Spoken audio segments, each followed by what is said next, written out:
मिलते ही आके दिल हुआ दीवाना किसी का, अफसाना मेरा बन गया अफसाना किसी का, अफसाना मेरा बन गया अफसाना किसी का।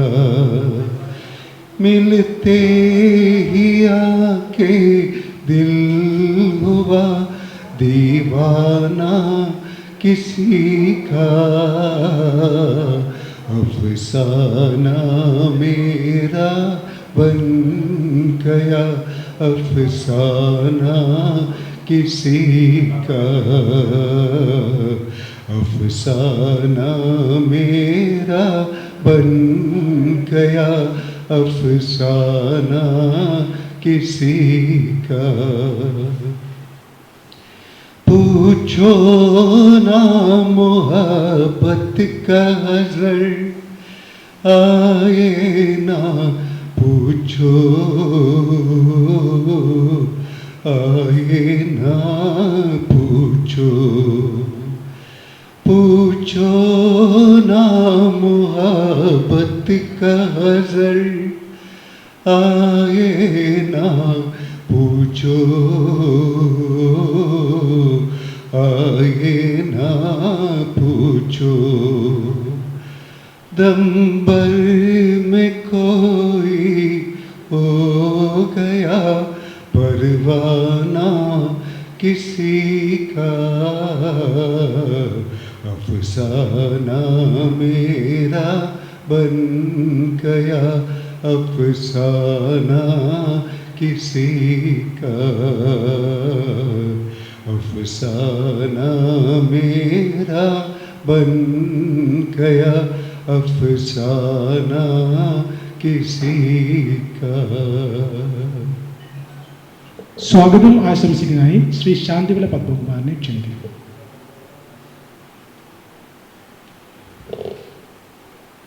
എല്ലാവർക്കും നമസ്കാരം. ഇന്ന് നമ്മുടെ വൈക്കം മുഹമ്മദ് ബഷീറിൻ്റെ അനുസ്മരണ ദിനമായിട്ടനുബന്ധിച്ചുകൊണ്ടുള്ള ഒരു കൂട്ടായ്മയാണ് ഇന്ന് സംഘടിപ്പിച്ചിരിക്കുന്നത്. ആദ്യം സ്വാഗതം ആശംസിക്കുക എന്നുള്ളതാണ്. എങ്കിലും നമ്മുടെ വൈക്കം മുഹമ്മദ് ബഷീറിനെ കുറിച്ച് നമുക്കറിയാം. അതായത് ബേപ്പൂർ സുൽത്താൻ എന്ന നാമത്തിൽ അപരനാമത്തിൽ അറിയപ്പെടുന്ന വൈക്കം മുഹമ്മദ് ബഷീർ ഒരു കലാകാരൻ, സാഹിത്യകാരൻ മാത്രമല്ല, വളരെയധികം തമാശ രീതിയിലുള്ള വർത്തമാനങ്ങൾ പറയുന്ന ഒരാൾ കൂടിയായിരുന്നു. ഞാൻ എന്തായാലും എൻ്റെ കടമയിലേക്ക് കിടക്കുകയാണ്, സ്വാഗതത്തിനകത്തേക്ക്. ആദ്യമായി ഇതിൻ്റെ അധ്യക്ഷം വഹിക്കുന്നത് നമ്മളെ എം ഗോപാൽ സാറാണ്. അദ്ദേഹം അറിയാം, അടിയന്തരാവസ്ഥ കാലത്തൊക്കെ അതിലൊക്കെ ഉൾപ്പെടുത്തിയിട്ടുണ്ട്, വന്നിട്ടുള്ള ആളാണ്. ഒരുപാട് കാര്യങ്ങൾ രാഷ്ട്രീയമല്ല, രാഷ്ട്രീയത്തെക്കാളുപരി രാജ്യത്തിന് വേണ്ടിയുള്ള കാര്യങ്ങൾക്ക് വേണ്ടി ആത്മാർത്ഥമായി പ്രവർത്തിച്ച് രാജ്യത്തിൻ്റെ ഐക്യത്തിന് വേണ്ടി പ്രവർത്തിച്ചിട്ടുള്ള ഒരു വ്യക്തി എന്നുള്ള നിലയിലാണ് എം ഗോപാൽ സാർ. അദ്ദേഹത്തിന് ഞാൻ സ്വാഗതം ചെയ്യുന്നു. അടുത്തതായി നമ്മുടെ ഉദ്ഘാടനം ചെയ്യുന്നത് ജസ്റ്റിസ് പഞ്ചാബകേശൻ സാർ.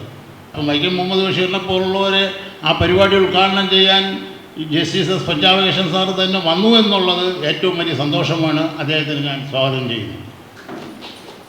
അടുത്തതായി അനുസ്മരണ പ്രഭാഷണം അടുത്ത മുഖ്യപ്രഭാഷണം ജോർജ് ഓണക്കൂർ സാറാണ്. സാറിനെ കുറിച്ച് പറയേണ്ട കാര്യങ്ങളില്ല, സാർ കുറച്ച് കഴിഞ്ഞ് എത്തിച്ചേരുമെന്നാണ് ഞാൻ വിശ്വസിക്കുന്നത്. അദ്ദേഹം സാഹിത്യകാരനാണ്, ഒരുപാട് നല്ല മനസ്സിൻ്റെ ഒരു ഉടമയാണ്. അദ്ദേഹം ഏത് കാര്യങ്ങൾ, ഏത് പൊതുപരിപാടികളിലായാലും അദ്ദേഹം സംസാരിക്കുന്നതിനും ജനങ്ങളുമായിട്ട് വ്യക്തിപരമായ നല്ല രീതിയിൽ സ്ഥാപിക്കുന്ന ശ്രീ ജോർജ് ഓണക്കൂർ സാറിനെ ഞാൻ സ്വാഗതം ചെയ്യുന്നു.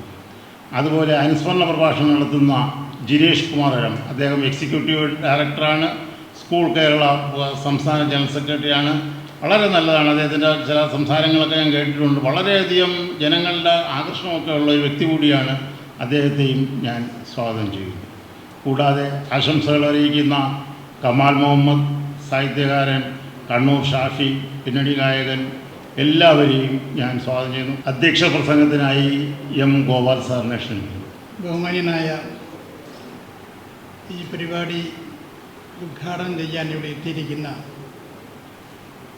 ബഹുമാന്യ ജസ്റ്റിസ് എസ് പഞ്ചപാകശൻ സാർ പരിപാടിയിൽ മുഖ്യപ്രഭാഷണം നടത്തുമെന്നേറ്റ് ഏകദേശം എത്തിത്തുടങ്ങിക്കൊണ്ടിരിക്കുന്ന പ്രശസ്ത സാഹിത്യകാരൻ ശ്രീ ഓണക്കൂർ സാർ, ശ്രീ ദിനേഷ് കുമാർ രമം,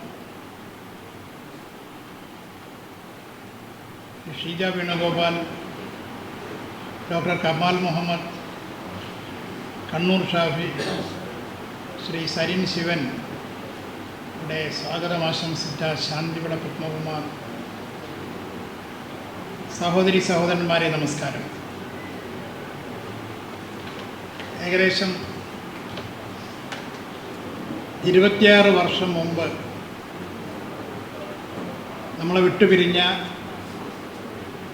സാധാരണക്കാരുടെ സാഹിത്യകാരൻ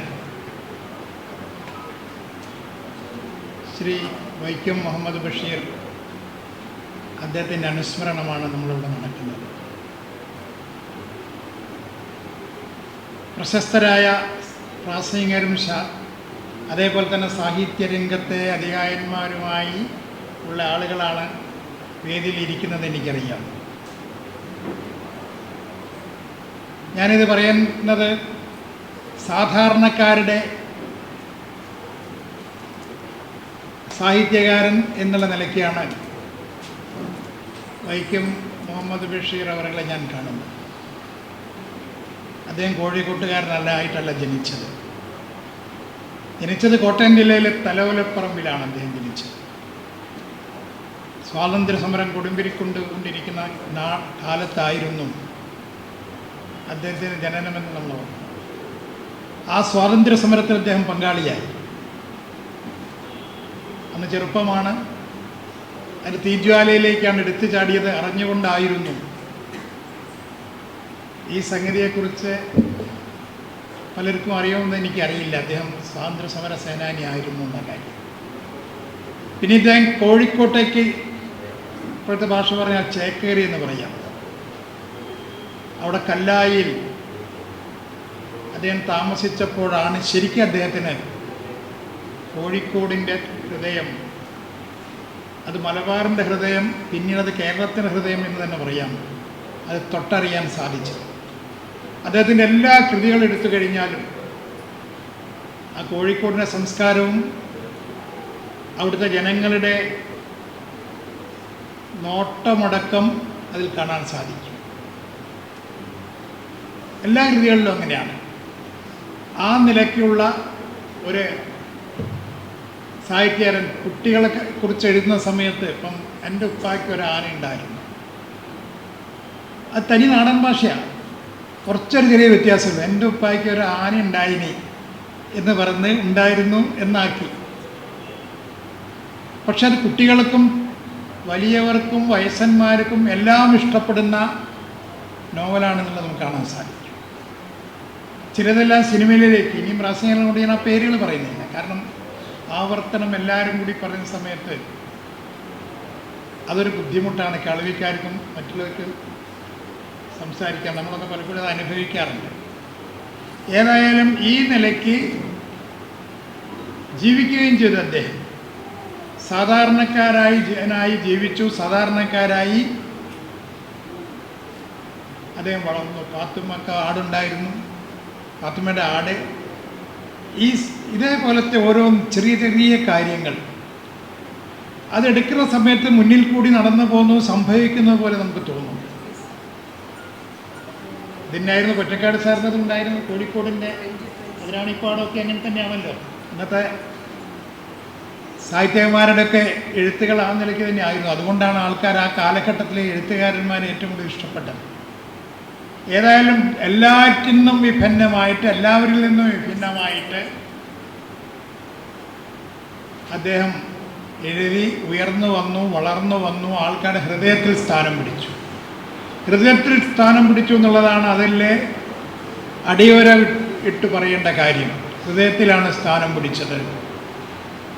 ഹൃദയം കൊണ്ടായിരുന്നു അദ്ദേഹത്തിൻ്റെ ഭാഷ, ശൈലി, ഇതെല്ലാം അത് സാധാരണക്കാരെ അടിത്തട്ടിൽ ജീവിക്കുന്നവരെ, യാതനയും വേദനയും അനുഭവിക്കുന്നവരെ അവരെ ഉദ്ദേശിച്ചുകൊണ്ടായിരിക്കാം ഈ എഴുത്തുകളെല്ലാം നടത്തിയത്. അതുകൊണ്ട് തന്നെ ജനങ്ങളുടെ ഹൃദയത്തിൽ അദ്ദേഹവും സ്ഥാനം പിടിച്ചു. അദ്ദേഹം ഹൃദയത്തെ തൊട്ടറിഞ്ഞു. അതോടൊപ്പം തന്നെ ജനഹൃദയങ്ങളിൽ അദ്ദേഹം സ്ഥാനം പിടിച്ചു എന്നുള്ളതാണ് വാസ്തവം. അതിൽ നിന്ന് പ്രേരണ ഉൾക്കൊണ്ടുകൊണ്ടായിരിക്കാം പിൽക്കാലത്ത് നാടിൻ്റെ ഉയർച്ചയ്ക്ക് വേണ്ടി, സമൂഹത്തിൻ്റെ നന്മയ്ക്ക് വേണ്ടി പ്രവർത്തിച്ച പല ആളുകളും ആ രംഗത്തേക്ക് പ്രവർത്തിക്കാൻ പ്രേരണ കിട്ടിയത് എന്നുകൂടി നമ്മൾ ചിന്തിക്കേണ്ടിയിരിക്കുന്നു ആ കാലഘട്ടത്തിൽ. ഏതായാലും അദ്ദേഹത്തിൻ്റെ എഴുത്തിന്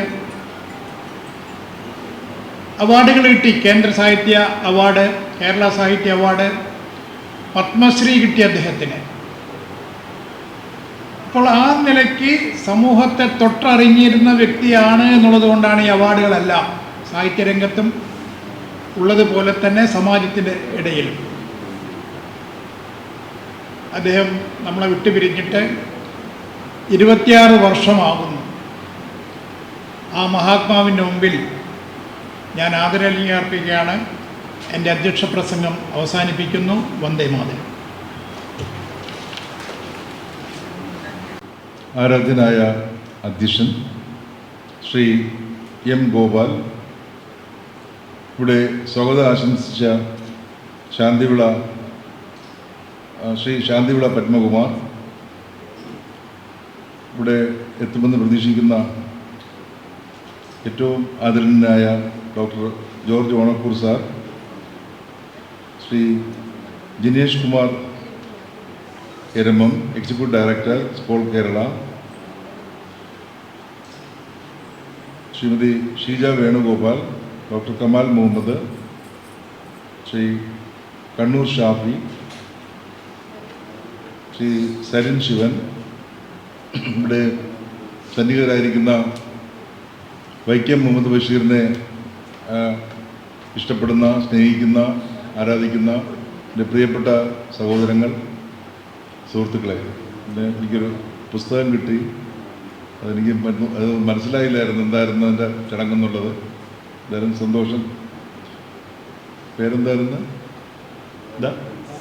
മോഹൻ. ഓക്കെ. പുസ്തകം വായിക്കും, ഞാൻ തീർച്ചയായിട്ടും വായിക്കും. അപ്പോൾ നമ്മുടെ കേരളീയ സമൂഹത്തിൽ, പ്രത്യേകിച്ച് ഇന്ത്യയിൽ പൊതുവായിട്ട് വേണ്ടത്ര അംഗീകാരം കൊടുക്കാൻ മനസ്സ് കാണിക്കാത്ത ഒരു മഹാൻ്റെ അനുസ്മരണമായിട്ടാണ് ഞാനിത് കാണുന്നത്. അദ്ദേഹം ഇപ്പോൾ ഇവിടെ പറഞ്ഞു പത്മശ്രീ കിട്ടി എന്ന് പറഞ്ഞു. പത്മശ്രീയിലൊന്നും നിൽക്കുന്ന ഒരാളായിരുന്നില്ല. ഞാൻ കാണുന്ന ശ്രീ വൈക്കം മുഹമ്മദ് ബഷീർ എന്ന് പറയുന്ന മഹാപ്രതിഭ, ഇംഗ്ലീഷിലൊരു വാക്കുണ്ട്, എല്ലാവർക്കും അറിയാമായിരിക്കും, പ്ലാജിയറിസം. PLAGIARISM, പ്ലാജിയറിസം. എന്താണ് പ്ലാജിയറിസം എന്ന് വെച്ചാൽ? പ്ലാജിയറിസം എന്ന് വെച്ചാൽ എന്താണ്? പ്ലാജിയറിസം എന്ന് വെച്ച് കഴിഞ്ഞാൽ കോപ്പിയടി. അതാണ് നമ്മൾ കണ്ടിട്ടുള്ള സാഹിത്യകാരന്മാർ ആരെയും ഞാൻ പേരൊന്നും പറയുന്നില്ല. കുറച്ച് ഞാനിപ്പോൾ കോടതിയിലായിരുന്നു ജോലിയെങ്കിലും വളരെ ചെറിയ കാലം മുതൽ തന്നെ യൂണിവേഴ്സിറ്റി ലൈബ്രറി അടയ്ക്കുമ്പോൾ എന്നെ തട്ടി പുറത്താക്കിയിട്ടാണ് അവർ അടച്ചുകൊണ്ടിരുന്നത്. ഞാൻ ഇവിടെ പഠിക്കുമ്പോൾ അവിടുത്തെ ഏറ്റവും അവസാനം ഇറങ്ങിപ്പോകുന്ന ആൾ ഞാനായിരിക്കും. അവിടെ പോയിരിക്കും, യൂണിവേഴ്സിറ്റി ലൈബ്രറിക്കകത്ത് പോയിരിക്കും. അന്ന് ആരും സാധാരണ ഒരു കുട്ടി സമരം ഉണ്ടായാലും ലൈബ്രറിക്കകത്ത് പോയിരിക്കും, എന്തെങ്കിലും വായിക്കാൻ കിട്ടുമെന്ന് വെച്ച്. അന്ന് പുസ്തകങ്ങളും മറ്റുമൊക്കെ വില കൂടിയ കാലമാണ്, നമുക്ക് വായിക്കാൻ പറ്റില്ല. ഇല്ലസ്ട്രേറ്റഡ് വീക്കിലി ഉണ്ടായിരുന്നു, അത് കയ്യിലിരിക്കുന്നത് തന്നെ ഒരു ബുദ്ധിജീവിയുടെ ലക്ഷണമായിട്ട് കണ്ടിരുന്ന ഒരു കാലം. ഇന്നിപ്പോൾ അങ്ങനെയൊന്നുമില്ല. ഇന്ന് പുസ്തകമില്ലാതെ പോകുന്നതാണ് എല്ലാവരും വലിയ കാര്യമായിട്ട് വെച്ചേക്കുന്നത്. പുസ്തകം വേണ്ട, വായിക്കണ്ട, എഴുതണ്ട, അക്ഷരം പഠിക്കണ്ട, ഒന്നും വേണ്ട. ശ്രീ വൈക്കം മുഹമ്മദ് ബഷീർ അങ്ങനെ ആയിരുന്നില്ല. തനത് ശൈലിയുള്ള സാഹിത്യകാരന്മാർ നമുക്ക് വളരെ കുറവാണ്. മലയാളത്തിൽ മറ്റൊരാളുണ്ടോ എന്നുള്ള കാര്യം നിങ്ങൾ തന്നെ തീരുമാനിച്ചാൽ മതി. എൻ്റെ അഭിപ്രായത്തിൽ വൈക്കം മുഹമ്മദ് ബഷീറിൽ മാത്രമേ ഞാനത് കാണുന്നുള്ളൂ. ഒന്നും ഇമ്മിണി വലിയ ഒന്ന് എന്ന് പറയാനുള്ള ആ ഒരു ഹൃദയവിശാലത, അല്ലെങ്കിൽ മനുഷ്യൻ്റെ ശരിക്കുള്ള ഹൃദയത്തെ സ്പർശിക്കുന്ന അങ്ങനെയുള്ള ഒരു പ്രയോഗം നടത്താനായിട്ട് അധികം പേരുണ്ടായിട്ടേ ഇല്ല. അധികം വലിയ ആരും ഇല്ലെന്ന് തന്നെ പറയാം. പല ആൾക്കാരും നമ്മൾ കണ്ടിട്ടുള്ളത് അംഗീകാരങ്ങളൊക്കെ കിട്ടിയ ആൾക്കാർ ആരും ഇങ്ങനെ ആയിരുന്നില്ല. ഇപ്പോൾ ഇവിടെ നേരത്തെ പറഞ്ഞു, അദ്ദേഹം മഹാത്മാഗാന്ധിയെ കാണാനായിട്ട് തലയോലപ്പറമ്പിൽ നിന്നും കൊച്ചിയിലേക്ക്, എറണാകുളത്തേക്ക് കാളവണ്ടിയിൽ പോയി. അവിടെ വെച്ചിട്ട് മഹാത്മാഗാന്ധി തൊട്ടത് വലിയൊരു സംഭവമായിട്ടാണ് അദ്ദേഹം കണ്ടത്. അവിടെ നിന്ന് പ്രചോദനം ഉൾക്കൊണ്ടിട്ട് അങ്ങനെ എല്ലാം മതിയാക്കി 10 വർഷം എവിടെയായിരുന്നു എന്ന് ആർക്കും അറിയില്ല. അങ്ങനെ ഒരു പാരമ്പര്യം നമ്മുടെ കേരളത്തിൽ, ഇങ്ങനെ ഒരു ചരിത്രം പറയാനായിട്ട് എത്ര പേരുണ്ടെന്ന് നമുക്കെല്ലാവർക്കും അറിയാം. ഒന്ന് ആലോചിച്ച് നോക്കിയാൽ മതി. സമാധാനമായിട്ട് നമുക്ക് ആലോചിച്ച് അറിയാൻ പറ്റും. ഒന്നിൻ്റെ പിന്നാലെയും പോയി കൈ നീട്ടിട്ടേ ഇല്ല. ആ എറണാകുളം ബോട്ട് ചിട്ടി പരിസരത്ത് അദ്ദേഹത്തിൻ്റെ ജീവിതത്തിൻ്റെ ഒരു വലിയ കാലഘട്ടം അവിടെ തന്നെയാണ്. അപ്പോൾ അതിനെപ്പറ്റിയൊക്കെ നമ്മൾ അറിയുകയും വായിക്കുകയും അറിവുള്ളവർ പറഞ്ഞു തരികയും ചെയ്യുമ്പോഴത്തേക്കായിരുന്നു വൈക്കം മുഹമ്മദ് ബഷീർ. അദ്ദേഹം ബേപ്പൂർ സുൽത്താൻ എന്ന പേരിലാണ് അറിയപ്പെടുന്നത്. EM അഷ്റഫ് എന്ന് പറഞ്ഞാൽ, ഇപ്പം നേരത്തെ ചോദിക്കുകയായിരുന്നു, EM അഷ്റഫ് എന്ന് പറയുന്ന ആരാരെന്ന് ചോദിക്കുകയായിരുന്നു. സാഹിത്യകാരനാണ്. അദ്ദേഹമാണ് ആദ്യമായിട്ട് ബേപ്പൂർ സുൽത്താൻ എന്ന് ശ്രീ വൈക്കം മുഹമ്മദ് ബഷീറിനെ വിശേഷിപ്പിച്ചത്. ബേപ്പൂർ സ്വന്തം സ്ഥലമൊന്നുമല്ല, അദ്ദേഹം കുടുംബമായിട്ട് ജീവിച്ചത് അവിടെയാണ്, ബേപ്പൂരാണ്. അല്ലെങ്കിൽ പിൽക്കാലത്ത് ബേപ്പൂർ അറിയപ്പെടാൻ തുടങ്ങിയത് വൈക്കം മുഹമ്മദ് ബഷീർ അവിടെ എത്തിയതിന് ശേഷമാണ്. ബേപ്പൂർ വലിയ സ്ഥലമാണ്. ഇന്നിപ്പം ടൂറിസം ഏറ്റവും, കോഴിക്കോട് ഞാൻ ഒരുപാട് വർഷം ഉണ്ടായിരുന്ന ആളാണ്. നല്ല ടൂറിസം അട്രാക്ഷനുള്ള ഒരു പോയിൻ്റാണ് ബേപ്പൂർ ഇന്ന്. വലിയ ചരിത്രമുള്ള സ്ഥലമാണ്. അപ്പോൾ അവിടെ പോയിട്ട് ആ നാടിനെ അങ്ങേയറ്റം സ്നേഹിക്കുകയും സ്വന്തം സ്ഥലം പോലെ തന്നെ, സ്വന്തം ജന്മനാട് പോലെ ഉൾക്കൊണ്ട് അവിടെ തന്നെ അന്ത്യവിശ്രമം കൊള്ളുകയും ചെയ്യുന്ന ഒരു മഹാത്മാവ്. അദ്ദേഹത്തിൻ്റെ ഓരോ കൃതിക്കും തനതായ ശൈലി ഉണ്ടായിരുന്നു. അതാണ് നമ്മളിതിൽ കാണുന്ന ഏറ്റവും വലിയ പ്രത്യേകത. തനതായ ശൈലിയിൽ അങ്ങനെ സാഹിത്യം കൊണ്ടുവരുന്നത് അത്ര എളുപ്പമല്ല. നമുക്കിപ്പോൾ അറിയാമല്ലോ, ഗൗരി ആയിരുന്നു അതിലെ നായികയെങ്കിൽ ഇപ്പുറത്ത് മാറ്റിയിട്ട് വേറൊരു പേരെഴുതിയാൽ മതി, പാർവതി എന്ന് എഴുതിയാലും മതി. കഥയൊക്കെ ഒന്ന് തന്നെയാണ് അല്ലേ? നമ്മൾ സിനിമ കാണുന്നത് എങ്ങനെയാണ്, ഇന്നത്തെ സീരിയൽ കാണുന്നത് എങ്ങനെയാണ്, അതിനകത്തൊന്നും വലിയ കഴമ്പില്ല. പക്ഷെ ഞാൻ പറയുന്നു, ഭാർഗവീ നിലയം എന്ന് പറയുന്ന സിനിമ ഇന്നും കണ്ടിരിക്കാനായിട്ട് നമുക്ക് എന്താണ് ബുദ്ധിമുട്ട്? ആസ്വാദ്യത ഇത്രയും ഉള്ളൊരു സിനിമ, ഒരു ഏകദേശം തന്നെ മലയാള സിനിമയുടെ ചരിത്രത്തിൽ ഏറ്റവും വലിയ നാഴികക്കല്ലായിട്ട് ഇന്നും നിൽക്കുന്ന ഭാർഗവീ നിലയം. മതിലുകൾ, പ്രണയത്തിൻ്റെ ഇത്രയും മതിലുകളിലെ നായികയെ നമ്മൾ കാണുന്നേ ഇല്ല. പക്ഷേ സാന്നിധ്യം എന്താണെന്ന് ആലോചിച്ച് നോക്കി. KPSC ലളിത അവരുടെ വോയിസാണ് കൊടുത്തേക്കുന്നത്. ആ സിനിമ കണ്ടിട്ടുള്ള എത്ര പേരുണ്ടെന്ന് എനിക്കറിയില്ല. ആ നായികയെ ആരും കാണുന്നില്ല, നായകനെ കാണുന്നുണ്ട്. ശ്രീ മമ്മൂട്ടിയാണ് നായകൻ. പക്ഷേ നായികയുടെ സാന്നിധ്യം, നായിക ആരും കാണുന്നേ ഇല്ല. മതിലിനപ്പുറത്ത് നിൽക്കുകയാണ്, ജയിലിലാണ് രണ്ടുപേരും. പക്ഷെ ഇത് ഇത്ര തനതായ ശൈലിയിൽ ആർക്ക് കഴിഞ്ഞിട്ടുണ്ടെന്നുള്ളതാണ്. അതാണ് ഞാൻ ആദ്യം പറഞ്ഞത്.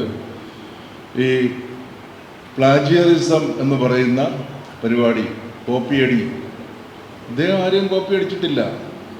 അദ്ദേഹം തനതായ ശൈലിയിൽ മാത്രം സ്വന്തം കയ്യൊപ്പ് ചാർത്തി മലയാളത്തിൻ്റെ ഏറ്റവും മുന്നിൽ ഇരിക്കാനുള്ള യോഗ്യതയുണ്ടെന്ന് സമർത്ഥിച്ചു.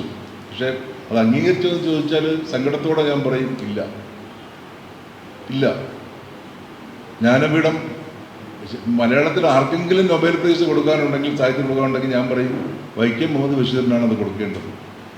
മരണാനന്തര ബഹുമതിയായിട്ടെങ്കിലും എനിക്ക് അതിനുള്ളൊരു അധികാരം ഉണ്ടായിരുന്നെങ്കിൽ ഒരു സംശയവും വേണ്ട, എനിക്ക് രണ്ടാമതൊരു പേരുമില്ല. ഞാൻ ആദ്യം സജസ്റ്റ് ചെയ്യുന്ന പേര് അദ്ദേഹത്തിൻ്റെ പേര് തന്നെ ആയിരിക്കും, എനിക്ക് അധികാരം ഉണ്ടായിരുന്നെങ്കിൽ. ജ്ഞാനപീഠം കിട്ടിയില്ല, കേന്ദ്ര സാഹിത്യ പുരസ്കാരം അല്ലെങ്കിൽ ഫെലോഷിപ്പാണ് കൊടുത്തേക്കുന്നത്. നമ്മുടെ കേരള സാഹിത്യ അക്കാദമി ഒക്കെ കൊടുത്തു. അതൊക്കെ അതിനൊന്നും നിൽക്കുന്ന ഒരു വ്യക്തിത്വം ആയിരുന്നില്ല. വ്യക്തിയല്ലല്ലോ പ്രധാനം, വ്യക്തിത്വമാണ് പ്രധാനം എന്ന് പറയുന്നത്.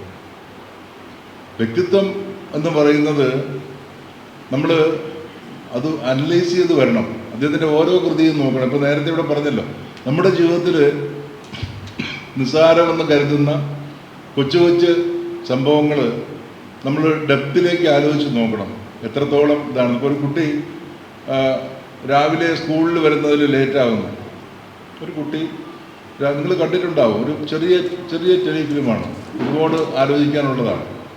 കുട്ടി രാവിലെ സ്കൂളിൽ വരുമ്പോൾ ലേറ്റാകുന്നു. അധ്യാപകൻ വന്നിട്ട് അപ്പോൾ തല്ലും കുട്ടിയെ, കൈ നീട്ടി കൊടുക്കണം. ഇന്നത്തെ പോലെ ഇപ്പം ജുവനൈൽ ജസ്റ്റിസ് ആക്ട് വന്നപ്പോൾ കുട്ടിയെ നോക്കിയാൽ കുറ്റമാവും. അതാണ് നമുക്ക് നല്ല തല്ല് കിട്ടി വളർന്നുകൊണ്ടാണ് നമ്മൾ നേരെയായെന്ന് ഞാൻ പറയും.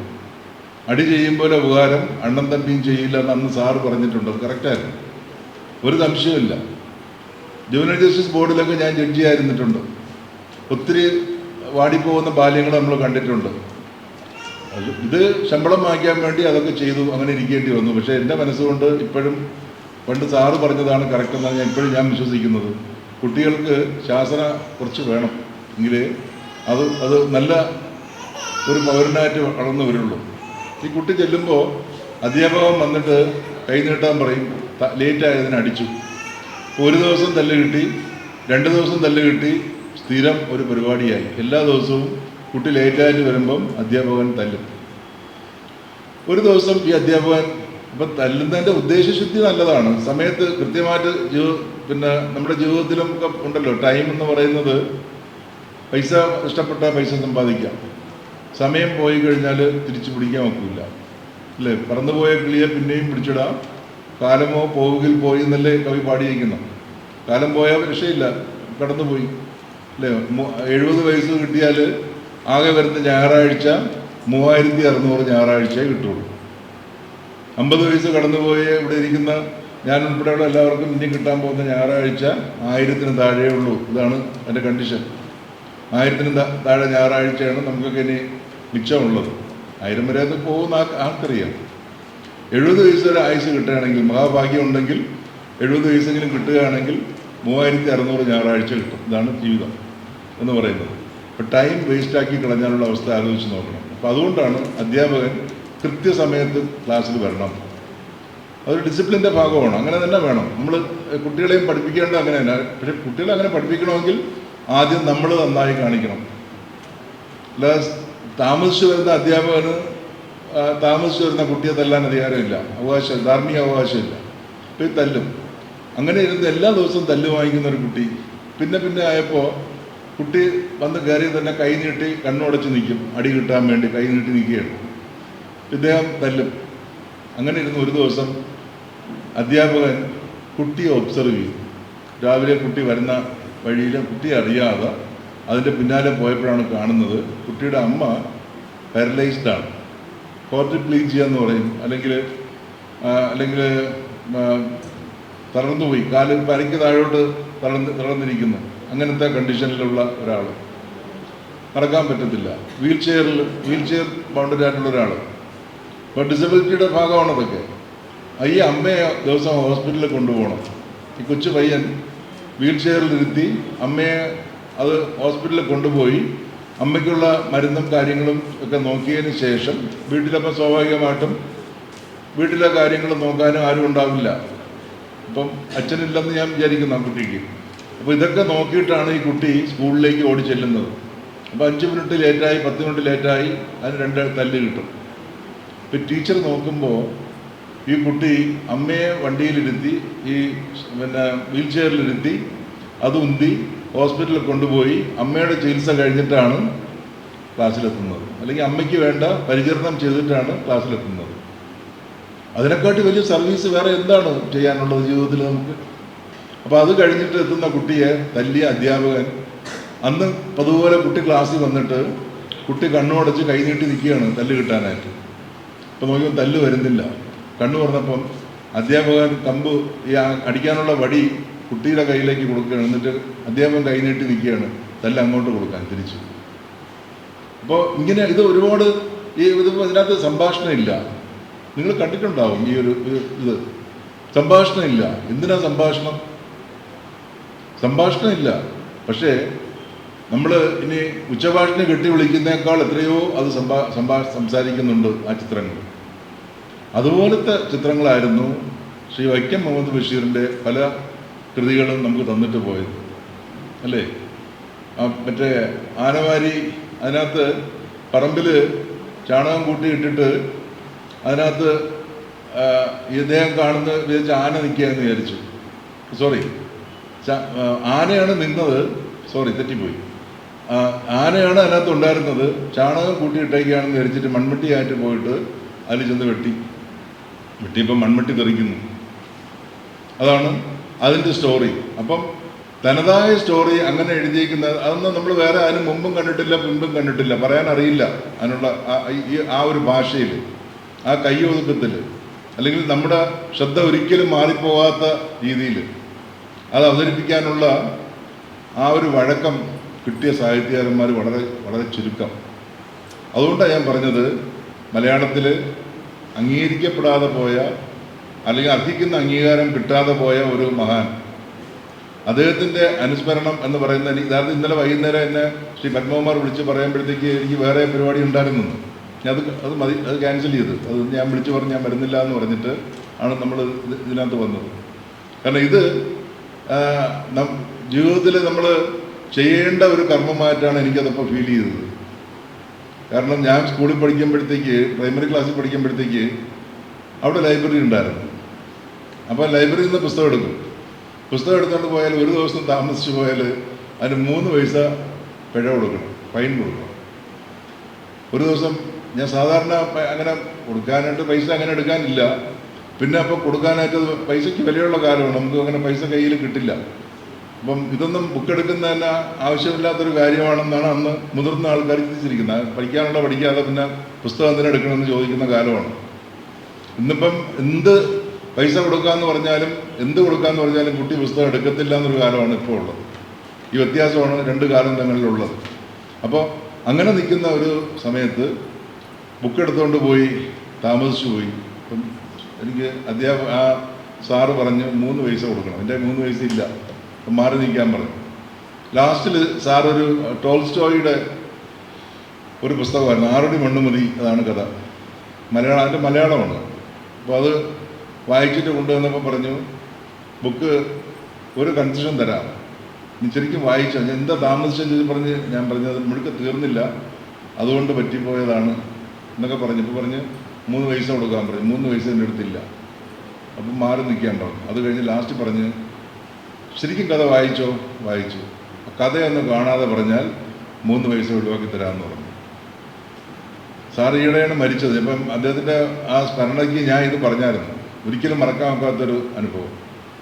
കാരണം അന്നത്തെ കാലത്ത് അങ്ങനെയൊക്കെ ആയിരുന്നു. കുട്ടികൾ പഠിക്കാനും ഒക്കെ ഇന്നത്തെ പോലെ എല്ലാം നമുക്ക് കയ്യിൽ തരില്ല.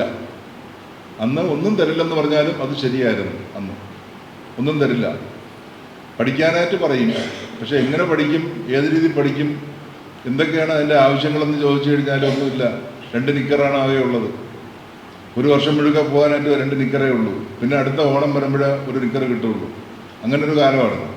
അത് എല്ലാ ബട്ടണും അതിൽ കാണില്ല. പക്ഷെ ഇന്നിപ്പം പറയുമ്പോൾ എൻ്റെ മോളും പറയും, ഈ പഴം പുരാണം നമ്മൾ പണ്ട് കേട്ട് തഴമ്പിച്ച് ഇനി ഇത് പറയരുതെന്ന് പറയും. അതൊരു കാലം. ഇപ്പോഴത്തെ വേറൊരു കാലം അല്ല. ഇപ്പോഴത്തെ കാലം എന്ന് വെച്ചാൽ കുട്ടികൾക്ക് അമിതമായി നമ്മൾ ലാളിക്കുന്ന. ഇപ്പം ഞാൻ എപ്പോഴും പറയും, 50 വയസ്സ് കഴിഞ്ഞ തലമുറയ്ക്കൊരു പ്രത്യേകതയുണ്ട്. എന്താണ്? അച്ഛനെയും അമ്മയെയും അനുസരിച്ച് വളർന്ന അവസാനത്തെ തലമുറ അത് കടന്നു പോയിക്കൊണ്ടിരിക്കുക. 50 വയസ്സായ തലമുറയ്ക്ക് വേറെ ഒരു പ്രത്യേകതയുണ്ട്. മക്കളെ ആവശ്യമില്ലാതെ ലാളിച്ച ഒരു തലമുറ. അതിന് തുടക്കക്കാരാണ്. അതിപ്പോൾ വന്ന് ഒരു രക്ഷയില്ലാത്തൊരവസ്ഥയായി. ഞാൻ ആരെയും കുറ്റപ്പെടുത്തുന്നതല്ല. അതിൽ ഇന്നത്തെ കുട്ടികൾക്ക് എന്താ കുഴപ്പം? ഒരു കുഴപ്പമില്ല. നമ്മളെക്കാട്ടി നമ്മളൊരു പഴയ ഗ്രൂപ്പ് ഫോട്ടോ എടുത്ത് നോക്കി, എൻ്റെ സ്കൂളിലെ ഫോട്ടോ എടുത്ത് നോക്കി, എൻ്റെ മുഖം എത്ര മോശമായിരുന്നു ആ ഫോട്ടോയിൽ ഞാൻ നോക്കുമ്പോൾ. ഇപ്പം ഇന്നത്തെ കുട്ടിയുടെ മുഖം എന്തൊരു സൗന്ദര്യമുള്ള മക്കളാണ് യഥാർത്ഥത്തിൽ. എന്തുമാത്രം ഐക്യമുള്ള കുട്ടികളാണ് നമുക്കിന്നുള്ളത് യഥാർത്ഥത്തിൽ.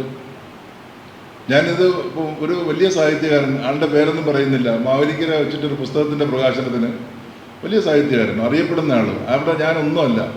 അദ്ദേഹം പറഞ്ഞു കുട്ടികളിങ്ങനെ വഴിതെറ്റി പോകുന്നു, അത് വലിയ പ്രശ്നമാവും, അങ്ങനെയാവും ഇങ്ങനെയാന്ന് പറഞ്ഞ് ഒരുപാട് സംസാരിച്ചപ്പോൾ ഞാൻ അടിച്ചു പറഞ്ഞു എനിക്ക് അതിനോട് വിപരീത അഭിപ്രായമാണ്. കുട്ടികൾക്ക് ഒന്നും സംഭവിച്ചിട്ടില്ല.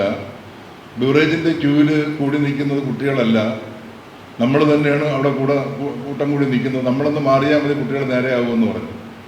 പക്ഷേ എൻ്റെ പ്രസംഗം കഴിയുന്നതിന് മുമ്പ് തന്നെ അദ്ദേഹം പ്രതിഷേധിച്ച് കഴിച്ചങ്ങ് പോക്കളഞ്ഞു. ഞാൻ ഇത് കഴിഞ്ഞ് നോക്കിയപ്പോഴത്തേക്ക് ആളിനെ അവിടെ കാണുന്നില്ല. അല്ലേ, മാന്നാറെന്ന് പറയുന്നത് ഞാനും ബാബുവായിട്ട് ബാബുവിടെ എൻ്റെ ഏറ്റവും പഴക്കമുള്ള ഒരു സുഹൃത്താണ്, എൻ്റെ സ്റ്റാഫായിരുന്നു. ഞാൻ പേര് ആദ്യം പറയാൻ വിട്ടുപോയതാണ്, ഇപ്പോഴും ഓർത്തത്. ഒരിക്കൽ ഓണത്തിന് ചെങ്ങന്നൂരിൽ നിന്ന് നമ്മൾ ഹരിപ്പാടേക്ക് വന്നപ്പോഴത്തേക്ക് മാന്നാർ എന്ന സ്ഥലമുണ്ട്. മാന്നാർ അത്ര വലിയ ടൗണൊന്നും ആയിട്ടില്ല, കുറച്ച് സ്ഥലത്ത് ഒരു കടയും ഇതൊക്കെ ഉണ്ടെന്നല്ലാതെ അവിടെ അത്ര വലിയ തിരക്കൊന്നും പറയാൻ പറ്റില്ല. അവിടെ നോക്കുമ്പോൾ ഓണം അടുപ്പിച്ച സമയമായിരുന്നു, റോഡ് ബ്ലോക്ക്. അപ്പോൾ ഞാൻ തന്നെയാണ് കാർ ഓടിക്കുന്നത്. അപ്പോൾ അതിൽ നിന്ന് ഇറങ്ങി നമ്മൾ നോക്കിയപ്പോൾ ഈ തിരക്കെന്ന് നോക്കിയപ്പോൾ നല്ല ക്യൂ, വണ്ടിയൊക്കെ പാർക്ക് ചെയ്തേക്ക് നോക്കിയപ്പോൾ എന്താണ്, ബിവറേജിൻ്റെ ഒരു ഔട്ട്ലെറ്റ് എൻ്റെ അറ്റത്തുണ്ട്. ഓണമാണല്ലോ, ഇത് തന്നെ ഇപ്പോൾ ഒരു 2008 സംഭവം, എത്ര വർഷമായെന്ന് നമ്മൾ കൂട്ടിക്കോളും. ഇപ്പം നോക്കിയപ്പോൾ ഒരു അച്ഛൻ ബൈക്കിൽ കാലൂന്നി ഒരു ബൈക്കിൽ ഇരിപ്പുണ്ട്. മൂത്ത കുട്ടി അച്ഛൻ്റെ വയറ്റിലോട്ട് ഇങ്ങനെ പിടിച്ചുകൊണ്ട് ഇരിക്കുന്നു. ഇളയ കുട്ടി പെട്രോൾ ടാങ്കിൻ്റെ അതിൽ ഇരിക്കുന്നു. ചെറിയ കുട്ടികൾ. അമ്മയുടെ സ്പേസ് ഒഴിഞ്ഞു കിടക്കുന്നു. അപ്പം നമ്മൾ നോക്കിയപ്പം അമ്മ ക്യൂവിൽ നിൽക്കുന്നു. അപ്പോൾ ഈ ഒരു കുടുംബ പശ്ചാത്തലത്തിൽ വളരുന്ന കുട്ടി എന്തെങ്കിലും കൊള്ളരുതായ്മ കാണിച്ചാൽ ഈ അച്ഛനമ്മയ്ക്ക് എങ്ങനെയാണ് വിലക്കാൻ കഴിയുന്നത്? എങ്ങനെയാണ്? എറണാകുളത്ത് ഈ കാഴ്ച എനിക്ക് അത്ഭുതമില്ല. കാരണം ഞാൻ 2000 എറണാകുളത്ത് മജിസ്ട്രേറ്റായിട്ടുള്ള സമയത്ത് തന്നെ കണ്ടിട്ടുണ്ട്. അവിടെ സ്ത്രീകൾ മദ്യത്തിന് ക്യൂ നിൽക്കുന്ന കണ്ടിട്ടുണ്ട്. അതുകൊണ്ട് എറണാകുളത്ത് എനിക്ക് വലിയ അതിശയം തോന്നിയിട്ടില്ല. ഇവിടെ ഉണ്ടോ എന്ന് ഞാൻ നേരിട്ട് കണ്ടിട്ടില്ല. ഇതുവരെയും കാണാത്ത കാര്യം കണ്ടെന്ന് പറയുന്നത് ശരിയല്ല, ഉണ്ടായിരിക്കും ചിലപ്പോൾ, നമ്മൾ അങ്ങനെ നോക്കുന്നില്ലല്ലോ. പക്ഷെ മാന്നാർ കണ്ടത് ഒരു കാഴ്ചയായിരുന്നു അത്. അല്ലെ, ഗോവയിൽ ഒരുപാട് ബീച്ചുണ്ട്, എനിക്ക് പേരറിയില്ല.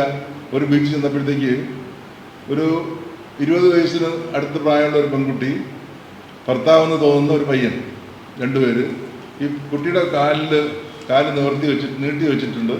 ഒരുപാട് ഫോറിനേഴ്സ് നിൽക്കുന്ന ഒരു ബീച്ചാണ്, ഒരുപാട് ഫോറിനേഴ്സ്, ഇന്ത്യക്കാർ കുറച്ചേ ഉള്ളൂ. അപ്പം അവരുടെ ഈ കാലിൽ ചെറിയ കുട്ടിയുണ്ട്, ഒരു 3-4 മാസം പ്രായമേ ഉള്ളൂ. അവർ ഒരു ഫുൾ ബോട്ടിൽ ലിക്കർ പൊട്ടിച്ച് വെച്ചിട്ട് അത് ഏതാണ്ട് കപ്പിലൊഴിച്ചിട്ട് അവർ കുടിക്കുന്നു. അടുത്ത് ചെറിയൊരു കിണ്ണത്തിൽ ഒരു സ്പൂൺ ഇട്ട് വെച്ചിട്ട് ഈ കുട്ടിയുടെ വായിലേക്കും അത് ഇട്ട് കൊടുക്കുന്നുണ്ട്. അപ്പോൾ അത് കണ്ടപ്പോഴത്തേക്ക് അത് സങ്കടമല്ല, അത് സത്യം പറഞ്ഞാൽ അതിനപ്പുറത്തേക്കൊരു വാക്കാണ് അതിന് പറയേണ്ടത്. ഈ കാഴ്ച കണ്ടപ്പം എന്തോ ഞാൻ പറഞ്ഞപ്പോൾ അവർ അവിടുത്തെ ലോക്കൽ ലാംഗ്വേജാണ് സംസാരിക്കുന്നത്. അതുകൊണ്ട് നമുക്ക് ഞാൻ പറഞ്ഞത് അവരെ കുറ്റപ്പെടുത്തിയാണെന്ന് അവർക്ക് മനസ്സിലായി. എങ്ങനെയുണ്ട്, ചീത്ത വാക്കുകൾ എപ്പോഴും ഇരട്ടിപ്പുള്ളതായിരിക്കുമല്ലോ. നമ്മൾ നോക്കിയാൽ തന്നെ അറിയാം, മലയാളത്തിൽ ഈ ചീത്ത എന്ന് പറയുന്ന വാക്കുകൾക്കെല്ലാം ഇരട്ടി കൂട്ടക്ഷരങ്ങളാണ് അതിനകത്ത് വരുന്നത്. അപ്പം തിരിച്ച് അവരുടെ ഭാഷയിലും ചീത്തയാണ് അതെന്ന് എനിക്ക് മനസ്സിലായത് അങ്ങനെയാണ്. അവർ തിരിച്ച് 2 പേരും കൂടെ, ഈ ഭാര്യയും ഭർത്താവും കൂടെ എന്നെ കുറേ തെറി വിളിച്ച് ഞാൻ അങ്ങനെ പറഞ്ഞേന്ന്. അപ്പം ഈ കുട്ടി വലുതായി വരുമ്പോഴത്തേക്ക് എങ്ങനെയാവുമെന്ന് ചോദിച്ചു കഴിഞ്ഞാൽ കണ്ടറിയണം, ഇത്രയേ ഉള്ളൂ. അപ്പം മഹാത്മാഗാന്ധി പറഞ്ഞതുപോലെ കടലിൽ 1-2 തുള്ളി ഈ വിഷം വീണെന്ന് വെച്ചിട്ട് കടൽ മുഴുക്കെ വിഷമായിപ്പോയെന്ന് പറയരുത്. ഞാൻ ഇപ്പം പറഞ്ഞതെന്ന് ഒറ്റപ്പെട്ട സംഭവങ്ങളായിരിക്കാം, അത് വ്യാപകമാകാതിരിക്കാനാണ് നമ്മൾ നോക്കേണ്ടത്. ഒരു സാഹിത്യകാരനും അതിനകത്ത് ഒരു പങ്കുണ്ട്. ബഷീറിൻ്റെ അറ്റംപ്റ്റുകളൊക്കെ സാധാരണക്കാരുടെ ജീവിതമാണ് കാണിച്ചു തന്നത് നമുക്ക്. അദ്ദേഹത്തിൻ്റെ ഇതിനകത്ത് ഒരിക്കലും ഒരു കോടീശ്വരൻ്റെ കഥയൊന്നും അദ്ദേഹം പറഞ്ഞിട്ടില്ല. അദ്ദേഹം പറഞ്ഞ സാധാരണക്കാരുടെ കാര്യങ്ങൾ. ഇന്ന് അത് പറയാനായിട്ട് സാഹിത്യകാരന്മാരില്ല, അല്ലേ? പി ഭാസ്കരൻ്റെയും വയലാർ രാമവർമ്മയുടെയും അല്ലെങ്കിൽ ശ്രീമാൻ തമ്പി സാറിൻ്റെയും ONV സാർ എൻ്റെ അധ്യാപകനായിരുന്നു കോളേജിൽ പഠിക്കുമ്പോൾ, യൂണിവേഴ്സിറ്റി കോളേജിൽ. ഞാൻ ഇവിടെ നോക്കിയപ്പോൾ അത് ചിരിച്ചുകൊണ്ടിരിക്കുന്ന പെട്ടെന്നാണ് ഞാൻ കണ്ടത്. ജീവിതത്തിലെ ഏറ്റവും വലിയ സൗഭാഗ്യങ്ങളിൽ ഒന്നായിട്ട് ഞാൻ കാണുന്ന അതാണ്. അദ്ദേഹത്തിൻ്റെ കുട്ടിയായിരിക്കാൻ കഴിഞ്ഞു യൂണിവേഴ്സിറ്റി കോളേജിൽ, അല്ലേ? ശകുന്തളം പഠിപ്പിക്കുമ്പോൾ ശകുന്തളം മുന്നിൽ വന്ന് നിൽക്കുന്ന പോലെ നമുക്ക് ഫീൽ ചെയ്യും. എല്ലാ ക്ലാസ്സിലും കുട്ടികൾ ഇറങ്ങിപ്പോകുമ്പോൾ ONV സാറിൻ്റെ ക്ലാസ്സിൽ കുട്ടികൾ എല്ലാവരും ഹിന്ദി സെക്കൻഡ് ലാംഗ്വേജ് എടുത്തവരും, ഞാൻ മലയാളമായിരുന്നു, ഹിന്ദി എടുത്ത ആൾക്കാരും അതിനകത്ത് കയറിയിരിക്കും. വലിയ ക്രൗഡായിരിക്കും. സാർ ആരെയും ശ്രദ്ധിക്കത്തില്ല, ആരുടെടുത്തും സൗഹൃദം വയ്ക്കാത്ത ഒരു വ്യക്തിത്വമായിരുന്നു അദ്ദേഹം ക്ലാസ് എടുക്കുന്നത്. ഞാൻ പെട്ടെന്ന് കണ്ടപ്പോൾ അങ്ങനെ ചിലത് ഓർത്തുപോയി. അപ്പം അങ്ങനെ ഒരു അധ്യാപകൻ്റെ കുട്ടിയായിരിക്കാൻ കഴിഞ്ഞതും ജീവിതത്തിൻ്റെ മഹാ സൗഭാഗ്യം, സുഹൃതം എന്നാണ് ഞാൻ വിചാരിച്ചിരിക്കുന്നത്. അപ്പോൾ ഇന്നത്തെ കാലത്തെ പ്രശ്നം എന്ന് വെച്ചാൽ കുട്ടികളിലല്ല പ്രശ്നമുള്ളത്, നമ്മൾ മുതിർന്ന തലമുറ എന്ന് പറയുന്നവർ, ഞാൻ ഉൾപ്പെടെ നമ്മളെല്ലാം നല്ല രീതിയിൽ മാതൃകകളാകാൻ കഴിഞ്ഞാൽ, നമ്മുടെ ബെവറേജിൻ്റെ മുന്നിൽ നിന്ന് മാറിക്കൊടുത്തു കഴിഞ്ഞാൽ കുട്ടികൾക്ക് പിന്നെ അങ്ങോട്ട് പോകണമെന്നൊരാഗ്രഹം ഉണ്ടാവില്ല. അതല്ലെങ്കിൽ നമ്മൾ കാണാതെ, പണ്ട് സിനിമയ്ക്ക് നമ്മൾ ഒളിച്ചു പോകുമായിരുന്നു. ഞാൻ സ്കൂളിൽ പഠിക്കുന്ന കാലം മുതൽ സിനിമ ഭയങ്കര ഇഷ്ടമായിരുന്നു. അപ്പം ഇന്നത്തെ പോലെ സിനിമ ഇങ്ങോട്ടൊന്നും കയറുന്ന കാലമല്ല, നമ്മൾ അങ്ങോട്ട് ചെന്നാലേ ഒക്കെയുള്ളൂ. സിനിമ ഉള്ളിടത്തേക്ക് നമ്മൾ അന്വേഷിച്ച് പോകണം. നമ്മൾ ആരും സിനിമയ്ക്ക് കൊണ്ടുവന്ന് ആരും എൻ്റെ സിനിമയ്ക്കൊന്നും കൊണ്ടുപോകാൻ അങ്ങനെ ആരും മെനക്കെട്ടിട്ടില്ല. അപ്പോൾ എങ്ങനെയെങ്കിലും സ്കൂളിൽ പഠിക്കുമ്പോൾ ഒരു ചെറിയ കാശ് എങ്ങനെയെങ്കിലും കണ്ടുപിടിച്ചിട്ട് എല്ലാ സിനിമയും പോയി കാണുമായിരുന്നു. ഒരു കൂട്ടുകാരനുമായിട്ട് പോയപ്പോഴത്തേക്കാണോ, കൂട്ടുകാരന് അദ്ദേഹത്തിൻ്റെ അമ്മ മാത്രമേ ഉള്ളൂ, അച്ഛനില്ല, അമ്മ ഡിവോഴ്സായിരുന്നു. അപ്പം നോക്കിയപ്പോൾ അമ്മയ്ക്ക് സെക്രട്ടേറിയറ്റിൽ ജോലിയുണ്ട്. അപ്പോൾ ഇയാളും ഞാനും കൂടെ ഒളിച്ചു പോവുകയാണ്, വീട്ടിൽ അറിയാതെ. നോക്കിയപ്പം പുള്ളിയുടെ അമ്മ വീട്ടിൽ നിന്ന് ഒളിച്ച്, അതായത് മകനെ ഒളിച്ച് അമ്മയെ സിനിമയ്ക്ക് വന്നിരിക്കുന്നു എന്ന് പറയും പോലെയാണ് ബിവറേജ് കോർപ്പറേഷനിലെ കണ്ടുമുട്ടലുകൾ. അപ്പം ഇതൊക്കെ മാറണം. അപ്പം അതിന് മാറണമെന്ന് വെച്ച് കഴിഞ്ഞാൽ ഈ ചെറിയ ജീവിതങ്ങളെ ഉൾക്കൊണ്ടുകൊണ്ടുള്ള പഴയ സാഹിത്യം തിരിച്ചു വരണം, അല്ലേ? അതൊരിക്കലും കോപ്പിയടി ആകരുത്. അതിനകത്ത് തനതായിട്ട് ഇനി ഇപ്പോഴും സാഹിത്യമോ അല്ലെങ്കിൽ അങ്ങനെയുള്ള ലിറ്ററേച്ചറോ പിന്നെ മുരടിച്ചു പോകുമെന്ന് ഞാൻ വിശ്വസിക്കുന്നില്ല, അല്ലേ? ഇന്ന് വരുന്ന ഓരോരോ സംഭവങ്ങൾ നോക്കി, അല്ലേ? മതിലിടിഞ്ഞ് വീണു, അതിനകത്ത് ഒരു മനുഷ്യജീവൻ ഉണ്ടായിരുന്നുള്ള വിവരം അറിഞ്ഞില്ല. അതിപ്പം കുറ്റപ്പെടുത്തലിനോട് വലിയ സ്ഥാനമില്ല, അത് അറിഞ്ഞില്ല, അറിഞ്ഞുകൊണ്ട് ആരും അതൊന്നും ചെയ്യത്തില്ല. പക്ഷെ അങ്ങനെ സംഭവിച്ചു പോയി. ഇതുവരെ ഒരു സിനിമ അങ്ങനെ വന്നിട്ടില്ല, ഇതുവരെ ഒരു കഥ പറയാൻ ആർക്കും തോന്നിയിട്ടില്ല. അപ്പം പുതിയൊരു കഥ ഉണ്ടോ അതിനകത്ത് വന്നേക്കുന്നത്? അപ്പോൾ എന്ന് വിചാരിച്ചുകൊണ്ട് ഇതിനൊന്നും കൂമ്പടഞ്ഞു പോയിട്ടില്ല, അത് കൂമ്പുണ്ട് അതിനകത്തൊക്കെ, എല്ലായിടത്തും വരുന്നുണ്ട്. അപ്പം നമുക്ക് കാണാനായിട്ട് ആ കണ്ണൊന്നും തുറക്കണം. അതാ നമുക്ക് മുന്നേ നടന്ന് ഇതൊക്കെ കണ്ട് നമുക്ക് പറഞ്ഞു തന്നിട്ട് പോയ ഒരു പുണ്യാത്മാവിനെ, ധന്യാത്മാവിനെ അങ്ങേയറ്റം നമിച്ചുകൊണ്ട് നിങ്ങളുടെയൊക്കെ അനുവാദത്തോടു കൂടി ഇത് സദസ്സ് ചെറുതായിരിക്കാം, എണ്ണത്തിൽ നമ്മൾ കുറച്ചേ ഉണ്ടാകുള്ളൂ, എങ്കിലും ഒരുപാട് നന്മയുണ്ട്. കാരണം ഇത്രയും ഒഴിവാക്കാനായിട്ട് കാരണങ്ങൾ ഒരുപാട് പറയാം, അങ്ങനെയല്ലല്ലോ, നമ്മളിവിടെ കൂടിയല്ലോ, അദ്ദേഹത്തെ സ്മരിക്കാനായിട്ട് നമ്മൾ സമയം കണ്ടെത്തി, ഒരുപാട് നന്മയുള്ള കാര്യം. അപ്പം എല്ലാ സുമനസ്സുകൾക്കും എന്നും നന്മയുണ്ടാകട്ടെ. നമുക്ക് തലമുറ ഇനിയും ഒരുപാട് നല്ല നല്ല കാര്യങ്ങൾ ജീവിതത്തിൽ നമുക്ക് നമ്മുടെ കുഞ്ഞുങ്ങൾക്ക്, നമ്മുടെ മക്കൾക്ക് ഒക്കെ ഉണ്ടാവണം. മനുഷ്യർ എന്ന് പറയുന്നത് ഒരു ജീവിക്കും ഇല്ലാത്ത മന്നം ചെയ്യാൻ കഴിവുള്ള ഒരു ഭൂമിയിലെ തന്നെ ഒരു ജീവി തന്നെയാണ് നമ്മളും, പ്രകൃതിയുടെ ഭാഗം തന്നെയാണ് നമ്മളും. അതൊക്കെ ഉൾക്കൊണ്ടുകൊണ്ട് ആരെയും ദ്രോഹിക്കാതെ, ആരെയും നോവിക്കാതെ, ആരെയും ആവശ്യമില്ലാതെ പീഡിപ്പിക്കാതെ ഒക്കെ മുന്നോട്ട് പോകാനായിട്ട് നമുക്ക് കഴിയണം. അങ്ങനെയുള്ളൊരു കൂട്ടായ്മയായിട്ട് ഇത് എന്നും നിലനിൽക്കട്ടെ. നമുക്കിനിയും ഈ മഹാൻ്റെ ഈ ഒരു ജന്മദിനം, മരിച്ച ദിനം, ഓർമ്മ ദിനം, അതിനുള്ള ഒരു അവസരം ഇനിയും ഉണ്ടാകട്ടെ എന്ന് പ്രാർത്ഥിക്കുന്നു. എല്ലാവരുടെയും അനുഭവത്തോടു കൂടി ഇതിൻ്റെ ഉദ്ഘാടനം ഞാൻ നിർവഹിക്കുന്നു. നന്ദി, നമസ്കാരം.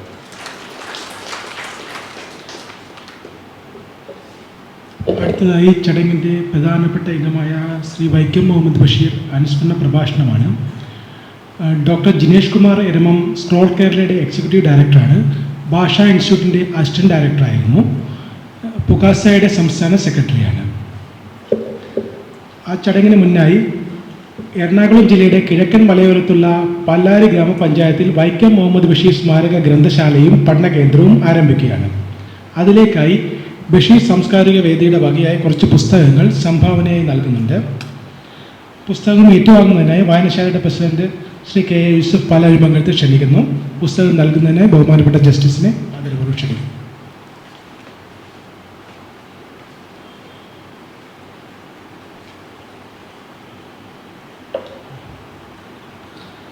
അനുസ്മരണ പ്രഭാഷണത്തിനായി ഡോക്ടർ ജിനേഷ് കുമാർ എരുമത്തെ ആദരപൂർവ്വം ക്ഷണിക്കുന്നു.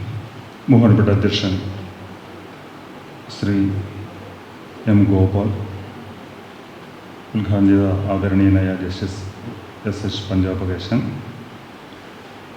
മുഖ്യ പ്രഭാഷണത്തിനായി എത്തിച്ചേരാനിരിക്കുന്ന ഡോക്ടർ ജോർജ് ഓണക്കൂർ,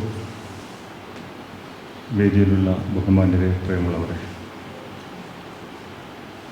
വൈക്കം മുഹമ്മദ് ബഷീറിൻ്റെ 31ാം ചരമ വാർഷിക ദിനമായ ഇന്ന് ബഷീറിനെ കുറിച്ച് വളരെ പ്രസക്തമായ ഒരുപാട് കാര്യങ്ങൾ പറഞ്ഞുകൊണ്ടാണ് ഇതിൻ്റെ ഉദ്ഘാടനം നിർവഹിക്കപ്പെട്ടത്. ഉദ്ഘാടകൻ സൂചിപ്പിച്ചതുപോലെ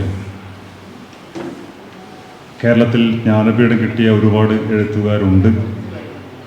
ബഷീറിന് ജ്ഞാനപീഠം കിട്ടിയിട്ടില്ല. പക്ഷേ ഏത് വലിയ അവാർഡ് കിട്ടിയ ആളെക്കാളും മലയാളികൾ നെഞ്ചേറ്റുന്ന ഒരു എഴുത്തുകാരനാണ് ബഷീർ. സാധാരണ ഈ ദിവസം സ്കൂളുകളിലൊക്കെ കാണുന്നൊരു കാഴ്ചയുണ്ട്. ചിലരതിനെ എതിർക്കാറൊക്കെ ഉണ്ട്. ബഷീറിൻ്റെ കഥാപാത്രങ്ങളായി നമ്മുടെ കുട്ടികൾ വേഷം കെട്ടി വരുന്ന കാഴ്ച. മറ്റൊരു സാഹിത്യകാരനും അങ്ങനെ ഒരു ബഹുമതി കിട്ടിയിട്ടില്ല. അവരുടെ കൃതികളിലെ കഥാപാത്രങ്ങളായി നമ്മുടെ കൊച്ചുകുട്ടികൾ പോലും, കൊച്ചുകുട്ടികൾ വരെ വേഷം കെട്ടി നിൽക്കുന്ന കാഴ്ച നമ്മൾ കാണാറില്ല. അത് ബഷീറിനോടുള്ള വല്ലാത്ത മമത കൊണ്ടാണ്, അടുപ്പം കൊണ്ടാണ്, സ്നേഹം കൊണ്ടാണ്. എന്താണ് ബഷീറിൻ്റെ പ്രത്യേകത? ബഷീറിനെ കുറച്ചുനാൾ അടുത്തറിയാൻ പറ്റിയ ഒരാളാണ് ഞാൻ. കോഴിക്കോട് പത്രത്തിൽ പ്രവർത്തിക്കുന്ന കാലത്ത് ബഷീറിൻ്റെ വീട്ടിൽ കുറച്ച് തവണ പോയിട്ടുണ്ട്. 1994 അദ്ദേഹം അന്തരിച്ചപ്പോൾ അത് റിപ്പോർട്ട് ചെയ്യാൻ അവസരം കിട്ടിയ ഒരാളാണ് ഞാൻ. നേരത്തെ ഇവിടെ മാമുക്കോയെക്കുറിച്ച് സ്വാഗത ഭാഷകൻ പറയുകയുണ്ടായി. ബഷീറിൻ്റെ ശവമഞ്ചവും ചുമന്നുകൊണ്ട് ഈ ഘോഷയാത്ര, ശവഘോഷയാത്ര നടക്കുമ്പോൾ അതിൽ മാമുക്കോയ ഉണ്ടായിരുന്നു. അന്ന് മാമുക്കോയ വളരെ ശ്രദ്ധേയനായ നടനാണ്. എല്ലാവരും മാമുക്കോയെ നോക്കി ചിരിക്കുന്ന കാഴ്ചയാണ് ഞങ്ങളൊക്കെ കാണുന്നത്. ഞങ്ങളതിലുണ്ടായിരുന്നു. അപ്പോൾ മാമുക്കോയ ദേഷ്യം വന്നിട്ട് പറയുന്നുണ്ട്, ഞാൻ ചത്താലും നിങ്ങൾ ചിരിക്കുമല്ലേ എന്ന് പറയുന്നത്. ഇതൊരു ശവഘോഷയാത്രയാണെന്ന് മറന്നിട്ട് ഇദ്ദേഹം ഒരു ഹാസ്യ നടനായതുകൊണ്ട് അദ്ദേഹത്തെ നോക്കി ആൾ ചിരിക്കുകയാണ്. ബഷീറിൻ്റെ വീട്ടിൽ പോയപ്പോൾ കാണാറുള്ള കാഴ്ച, ഒന്ന്, രാവിലെ മുതൽ രാത്രി വരെ ആ വീട്ടിലേക്ക് ധാരാളം ആളുകൾ വരുന്നു, പ്രത്യേകിച്ച് കുട്ടികൾ വരുന്നു, സ്കൂളിൽ നിന്ന് അധ്യാപകരൊക്കെ വരുന്നു. ഒരു തീർത്ഥാടന കേന്ദ്രത്തിൽ പോകുന്നത് പോലെ ആളുകൾ ഇങ്ങനെ വരികയാണ്. വരുന്ന ആളുകളെയൊക്കെ ബഷീർ അനുഗ്രഹിക്കും, നന്നായി വരട്ടെ. ചിലർക്ക് കടലാസിൽ അനുഗ്രഹം എഴുതി കൊടുക്കും. അക്കാലത്ത് നമ്മുടെ പല വാരികകളിലും ബഷീറിൻ്റെ ചോദ്യോത്തര പങ്ക്തി ഉണ്ടായിരുന്നു. ഇപ്പോൾ ഓർക്കുമ്പോൾ വളരെ കൗതുകകരമാണ്. ബഷീറിനോട് ചോദ്യം ചോദിക്കാം, എന്തും ചോദിക്കാം. രസകരമായ ചോദ്യങ്ങളും ഉത്തരങ്ങളുമാണ്. ഒരു ചോദ്യോത്തര പങ്ക്തിയിൽ ഒരാൾ ചോദിച്ചത്, താങ്കളുടെ തല ഞങ്ങളുടെ ദേവീക്ഷേത്രത്തിൽ ചന്ദനം ഉരക്കാൻ തരുമോ എന്നാണ്. ഞങ്ങളുടെ ക്ഷേത്രത്തിൽ ചന്ദനം ഉരക്കാൻ തരുമോ എന്നാണ്. അപ്പോൾ ബഷീറിന് മറുപടി, ദേവീക്ഷേത്രമാണെങ്കിൽ തരാം. മറ്റൊരാൾ ചോദിക്കുന്നുണ്ട്, നിങ്ങൾ എന്തിനാണ് എല്ലാവരെയും ഇങ്ങനെ അനുഗ്രഹിക്കുന്നത്, നന്നായി വരട്ടെ എന്ന് പറയുന്നത്, അത് നിങ്ങളുടെ ഒരു അഭിനയമല്ലേ? അപ്പോൾ ബഷീർ പറയുന്നുണ്ട്, അത് ഞാൻ ചെറുപ്പത്തിൽ ശീലിച്ചതാണ്. വാക്ക് ഒരു വിത്ത് പോലെയാണ്. അത് നാം മറ്റൊരാളോട് പറഞ്ഞാൽ അത് അയാളുടെ ഹൃദയത്തിൽ വീട് ചിലപ്പോൾ മുളക്കും. നമുക്ക് വേണമെങ്കിൽ രണ്ട് കാര്യം ചെയ്യാം, ഒരാളെ ശപിക്കാം, ഒരാളെ അനുഗ്രഹിക്കാം. ഈ അനുഗ്രഹ വാക്കുകൾ കേൾക്കുന്ന ആളുകളുടെ മനസ്സിൽ അത് മുളക്കുകയാണെങ്കിൽ അയാൾക്കതുകൊണ്ട് വല്ല ഉപകാരവും ഉണ്ടാവുന്നുണ്ടെങ്കിൽ ആയിക്കോട്ടെ എന്ന് വെച്ചിട്ടാണ് ഞാൻ പറയുന്നത്, അല്ലാതെ അതെൻ്റെ അഭിനയമല്ല, നാട്യമല്ല എന്ന് ബഷീർ പറയുന്നു. ഇങ്ങനെ ഏത് സാഹിത്യകാരൻ്റെ വീട്ടിലേക്കാണ് തീർത്ഥാടകരെ പോലെ ദിവസവും ആളുകൾക്ക് പോകാൻ പറ്റുക? എത്ര പേർ അവരുടെ ഗേറ്റ് തുറന്നു കൊടുക്കുമെന്നുള്ള ചോദ്യമുണ്ട്. അതായിരുന്നു ബഷീർ. ഇവിടെ വൈക്കം തലയോലപ്പറമ്പിൽ ജനിച്ച് ബേപ്പൂരിൽ വന്ന് താമസിച്ച ബഷീറിനെ കുറിച്ച് ബേപ്പൂർ സുൽത്താൻ എന്ന് പറയുന്നതായി ഇവിടെ സൂചിപ്പിച്ചു. ഒരു ഇംഗ്ലീഷ് പത്രം ഒരിക്കൽ എഴുതി, അദ്ദേഹം ബേപ്പൂർ എന്ന രാജ്യത്തെ രാജാവാണ് എന്ന്. കാരണം അവർ വിചാരിച്ചു ബേപ്പൂർ സുൽത്താൻ എന്ന് പറഞ്ഞാൽ ഒരു രാജ്യത്തിൻ്റെ അധിപനാണ് എന്ന്. പക്ഷെ വളരെ ദരിദ്രനായ മനുഷ്യൻ, പക്ഷേ ഭാഷയുടെ കാര്യത്തിൽ, സാഹിത്യത്തിൻ്റെ കാര്യത്തിൽ ഒരു സുൽത്താൻ തന്നെയായിരുന്നു. ബഷീറിൻ്റെ ഒന്ന് രണ്ട് പ്രത്യേകതകൾ: ഒന്ന്, അദ്ദേഹം എഴുതിയതെല്ലാം സ്നേഹത്തെക്കുറിച്ചായിരുന്നു. മനുഷ്യർ തമ്മിൽ സ്നേഹിക്കുന്നതിനെ കുറിച്ച് മാത്രമല്ല, മനുഷ്യൻ പ്രകൃതിയെ സ്നേഹിക്കേണ്ടതിനെ കുറിച്ച്. സ്നേഹമാണ് അടിസ്ഥാനപരമായി ബഷീർ കൃതികളുടെ സവിശേഷത. അദ്ദേഹത്തിൻ്റെ ഈ അനുഗ്രഹത്തിൻ്റെ കാര്യം മാത്രമല്ല, അദ്ദേഹം ചായ കുടിച്ചാൽ ഗ്ലാസ് കമഴ്ത്തി വെക്കുന്നതിനെ കുറിച്ച് അദ്ദേഹം പറഞ്ഞിട്ടുണ്ട്. അല്പം ചായ അതിൽ ബാക്കിയുണ്ടാവുമല്ലോ, അത് ഉറുമ്പുകൾ വീട് ചാവുമല്ലോ, ഞാൻ കാരണം എന്തിനാണ് ഒരു ഉറുമ്പ് ചാവുന്നത്, അതുകൊണ്ട് ഞാൻ കമഴ്ത്തി വെക്കുന്നു. അത് നാട്യമല്ല, അദ്ദേഹത്തിൻ്റെ ഉള്ളിലുള്ള സ്നേഹം, എല്ലാ ചരാചരങ്ങളോടുമുള്ള സ്നേഹമാണ്. ബഷീർ ലവ് ആകുക എന്നൊരു ലേഖനം എഴുതിയിട്ടുണ്ട്. ലേഖനമെന്നോ കഥ എന്നോ എന്ത് വേണമെന്ന് പറയാം. ആളുകൾ തമ്മിൽ സ്നേഹിക്കുകയാണ് വേണ്ടത്, വെറുക്കുകയല്ല എന്ന് അദ്ദേഹം എഴുതിയിട്ടുണ്ട്. ഇങ്ങനെ സ്നേഹത്തിൻ്റെ ആൾരൂപമായ മനുഷ്യൻ, അദ്ദേഹത്തിൻ്റെ എഴുത്തൊക്കെ സ്നേഹത്തെക്കുറിച്ച്. എങ്ങനെയാണ് ഇങ്ങനെ ഒരു ജീവിത ദർശനം ബഷീറിന് കിട്ടിയത്? അതിവിടെ സൂചിപ്പിച്ചു കഴിഞ്ഞു. 9ാം ക്ലാസ്സിൽ പഠിക്കുമ്പോൾ വൈക്കം സത്യാഗ്രഹം നടക്കുകയാണ്. 1924 100 വർഷം ഇപ്പോൾ പൂർത്തിയായി കഴിഞ്ഞു.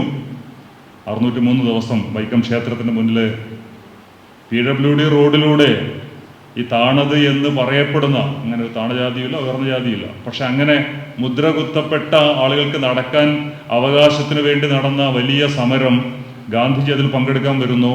അവിടെ ബോട്ട് ജെട്ടിയിൽ അദ്ദേഹം ഇറങ്ങുന്നു, ഒരു കാറിൽ കയറുന്നു. 9ാം ക്ലാസ്സിൽ പഠിക്കുന്ന ബഷീർ ഓടിപ്പോയി അദ്ദേഹത്തെ തൊടുന്നു.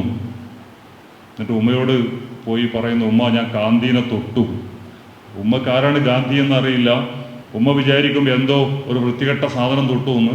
ഉമ്മ പറയും, മോനെ പോയി കുളിച്ചിട്ട് വാ. ആ ബഷീർ അമ്മ എന്ന കഥയിൽ വളരെ വിശദമായി ഇക്കാര്യം എഴുതിയിട്ടുണ്ട്. ഉപ്പ് സത്യാഗ്രഹത്തിൽ പങ്കെടുക്കാൻ കോഴിക്കോട്ടെത്തുന്നു. ഒരു ലോഡ്ജിൽ വളണ്ടിയർമാരുടെ കൂടെ താമസിക്കുന്നു. പോലീസ് പിടിച്ചുകൊണ്ട് പോകുന്നു, ഭീകരമായി മർദ്ദിക്കുന്നു, ജയിലിലിടുന്നു. ഇറങ്ങി വരുമ്പോൾ തന്നെ അടിച്ച പോലീസുകാരനെ ട്രാഫിക് ഡ്യൂട്ടി ചെയ്യുന്നതായി കാണുന്നു. ഒരു കത്തി വാങ്ങിയിട്ട് കൊല്ലാൻ പോകുന്നു. ഒരു ഗാന്ധിയം വന്ന് അദ്ദേഹത്തെ പിന്തിരിപ്പിക്കുന്നു. പിന്നീട് ഭഗത് സിംഗിൻ്റെ മാതൃകയിൽ ഒരു വിപ്ലവ സംഘടന ഉണ്ടാക്കാൻ തീരുമാനിക്കുന്നു. ഇതൊക്കെ ചെറുപ്പത്തിൽ അനുഭവിച്ച മനുഷ്യൻ, സ്വാതന്ത്ര്യ സമരത്തിൽ പങ്കെടുത്ത മനുഷ്യൻ. നേരത്തെ ഇവിടെ സൂചിപ്പിച്ചതുപോലെ അത് കഴിഞ്ഞ് നാട് വിട്ടു പോകുന്നു. ആദ്യം കുടകിലേക്ക്, പിന്നെ ഗോവയിലേക്ക്, പിന്നെ മുംബൈയിലേക്ക്, അങ്ങനെ പഴയ ഇന്ത്യയിൽ, അത് കഴിഞ്ഞ് ഗൾഫ് രാജ്യങ്ങളിൽ, ആഫ്രിക്കൻ രാജ്യങ്ങളുടെ ചില ഭാഗത്തൊക്കെ സഞ്ചരിച്ച് 10 വർഷം നീണ്ട വലിയ ഒരു ജീവിത അനുഭവമായി തിരിച്ചു വരും. നേരത്തെ ഇവിടെ സാർ ഇവിടെ സൂചിപ്പിച്ചു കഴിഞ്ഞു. ഇത്ര വലിയ ജീവിതാനുഭവമുള്ള മറ്റേത് എഴുത്തുകാരൻ മലയാളത്തിലുണ്ട്? അതുകൊണ്ടാണ് MN വിജയമാഷ് പറഞ്ഞത്, അനുഭവങ്ങളുടെ ഒരു വൻകരയെ തന്നെ മലയാളത്തിലേക്ക് കൊണ്ടുവന്ന എഴുത്തുകാരനാണ് ബഷീർ. കുട്ടിക്കാലത്തെ അനുഭവം, ഈ യാത്രയിലെ അനുഭവം, ഇതൊക്കെയാണ് പിൽക്കാലത്ത് അദ്ദേഹത്തിൻ്റെ കൃതികളിലൊക്കെ പല രീതിയിൽ കടന്നു വന്നത്. അദ്ദേഹം ചെയ്യാത്ത ജോലികളില്ല. പാചകക്കാരനായിരുന്നു, സൂഫി സന്യാസിയായിരുന്നു, മാജിക്കുകാരൻ്റെ സഹായിയായിരുന്നു. എല്ലാ ജോലിയും അദ്ദേഹം ചെയ്തിട്ടുണ്ട്. അപ്പോൾ ജീവിത അനുഭവത്തിന് ഒരു കുറവുമില്ലാത്ത മനുഷ്യൻ. അദ്ദേഹം അക്കാലത്താണ് സൂഫി സന്യാസിയുടെ കൂടെ കുറേ കാലം ഉണ്ടായിരുന്നത്.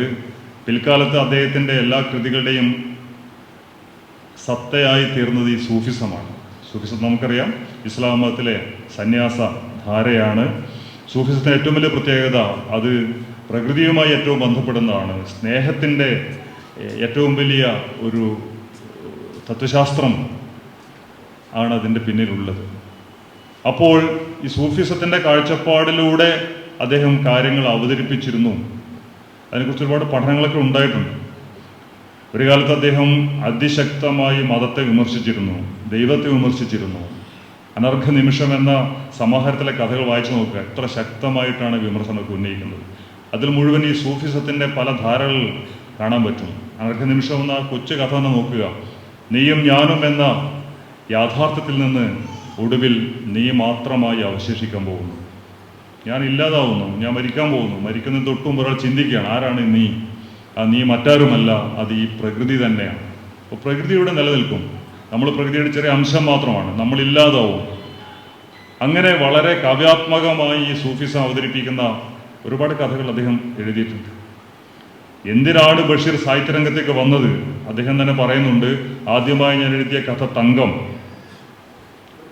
മറ്റൊന്നുമല്ല, ഇങ്ങനെ താമസിക്കുകയാണ് നഗരത്തിൽ, ഹോട്ടലിൽ നിന്ന് ഭക്ഷണം കഴിച്ചു, കാശ് കൊടുക്കാനില്ല. ഒരു കഥ എഴുതി ഒരു പത്രാധിപർക്ക് കൊടുത്തു, കാശ് തരാൻ പറഞ്ഞു. അതിനു മുമ്പ് എഴുതുന്നതിന് കാശൊന്നും ആരും കൊടുക്കില്ലായിരുന്നു.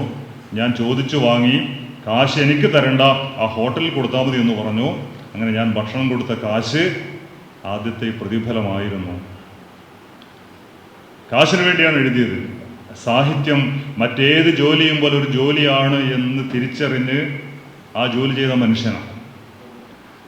രണ്ടാമത് അദ്ദേഹം പറയുന്നു, അക്കാലത്ത് ഞാൻ വായിച്ചിരുന്ന കഥകളിലും നോവലുകളിലുമൊക്കെ എൻ്റെ സമുദായത്തിൽപ്പെട്ടവരെ മോശമായിട്ടാണ് ചിത്രീകരിച്ചത്. കള്ളന്മാർ, കൊള്ളക്കാർ ഒക്കെ മുസ്ലിങ്ങളായിരുന്നു.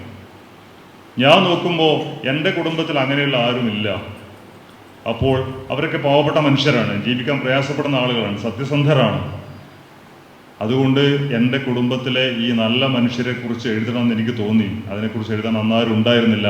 അതുകൊണ്ട് ഞാൻ അത്തരം കാര്യങ്ങൾ എഴുതി. ഈ രണ്ട് കാരണങ്ങളാണ് അദ്ദേഹം എഴുതുന്നതിനെക്കുറിച്ച് പറഞ്ഞത്. അദ്ദേഹത്തിൻ്റെ കൃതികൾ നേരത്തെ പറഞ്ഞതുപോലെ അത് സ്നേഹഗാഥകളായിരുന്നു. അത് പല രീതിയിൽ നമുക്ക് പറയാം. ബാല്യകാലസഖിയെക്കുറിച്ചോട് പറഞ്ഞു. ബാല്യകാലസഖിയിൽ മജീദും സുഹ്റയും തമ്മിലുള്ള പ്രണയം, അതിൻ്റെ തടസ്സം അവരുടെ സാമ്പത്തിക സ്ഥിതിയായിരുന്നു. അറിയാലോ, മജീദ് സമ്പന്നനായിരുന്നു, സുഹ്റ ദരിദ്രയായിരുന്നു. ബാപ്പ അവർ തമ്മിലുള്ള അടുപ്പത്തെ എതിർത്തു. അയാൾക്ക് നാടുവിട്ട് പോകേണ്ടി വന്നു. അയാൾക്ക് അപകടം പറ്റി, അയാളുടെ കാല് മുറിക്കേണ്ടി വന്നു. സുഹ്റയെ മറ്റൊരാൾ കല്യാണം കഴിച്ചു. വളരെ ദയനീയമായ അവസ്ഥയിൽ അവൾ മരിച്ചുപോയി. ഇന്നും വായിച്ചാൽ നമ്മുടെ കണ്ണു നിറയുന്ന ആ നോവലിൽ നേരത്തെ ഇവിടെ സൂചിപ്പിച്ചതുപോലെ ഒന്നും എത്ര ചോദ്യത്തിന് ഇമ്മണി വലിയ ഒന്ന് എന്ന് പറയുമ്പോൾ അതിൻ്റെ പിന്നിലുള്ള വലിയൊരു തത്വശാസ്ത്രം നമുക്കറിയാം. രണ്ട് പുഴകൾ കൂടിച്ചേരുമ്പോൾ അത് വലിയൊരു പുഴയായിട്ട് മാറുന്നു. ഇത് മനുഷ്യരാശിയുടെ കഥയാണ്. രണ്ട് മനുഷ്യർ കൂടിച്ചേരുമ്പോൾ, രണ്ട് സമൂഹങ്ങൾ കൂടിച്ചേരുമ്പോൾ അത് രണ്ടായി നിൽക്കേണ്ടതല്ല, അത് ഒന്നായി നിൽക്കേണ്ടതാണ് എന്ന ഒരു വലിയ കാഴ്ചപ്പാട് ആ കൊച്ചു മറുപടിയിലുള്ളത് നമുക്കറിയാം. പിന്നീട് അദ്ദേഹം എഴുതിയ നോവലുകൾ, കഥകൾ ഒക്കെ ഈ രീതിയിലാണ് കാര്യങ്ങളെ അവതരിപ്പിച്ചത്.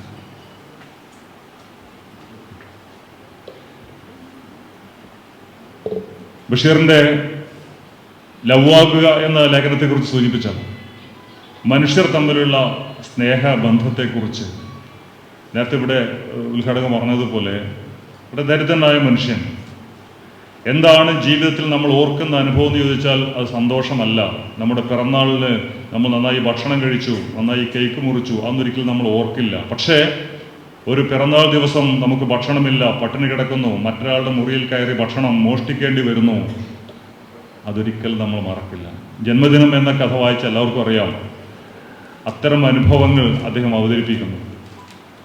അദ്ദേഹം സ്വാതന്ത്ര്യ സമരത്തിൽ പങ്കെടുത്ത ആളായിരുന്നു. അതേസമയം രാഷ്ട്രീയ ബോധമുള്ള ആളായിരുന്നു എന്ന് മാത്രമല്ല, ഒരുപാട് രാഷ്ട്രീയ പ്രവർത്തകരെ സംരക്ഷിച്ച ആളാണ്.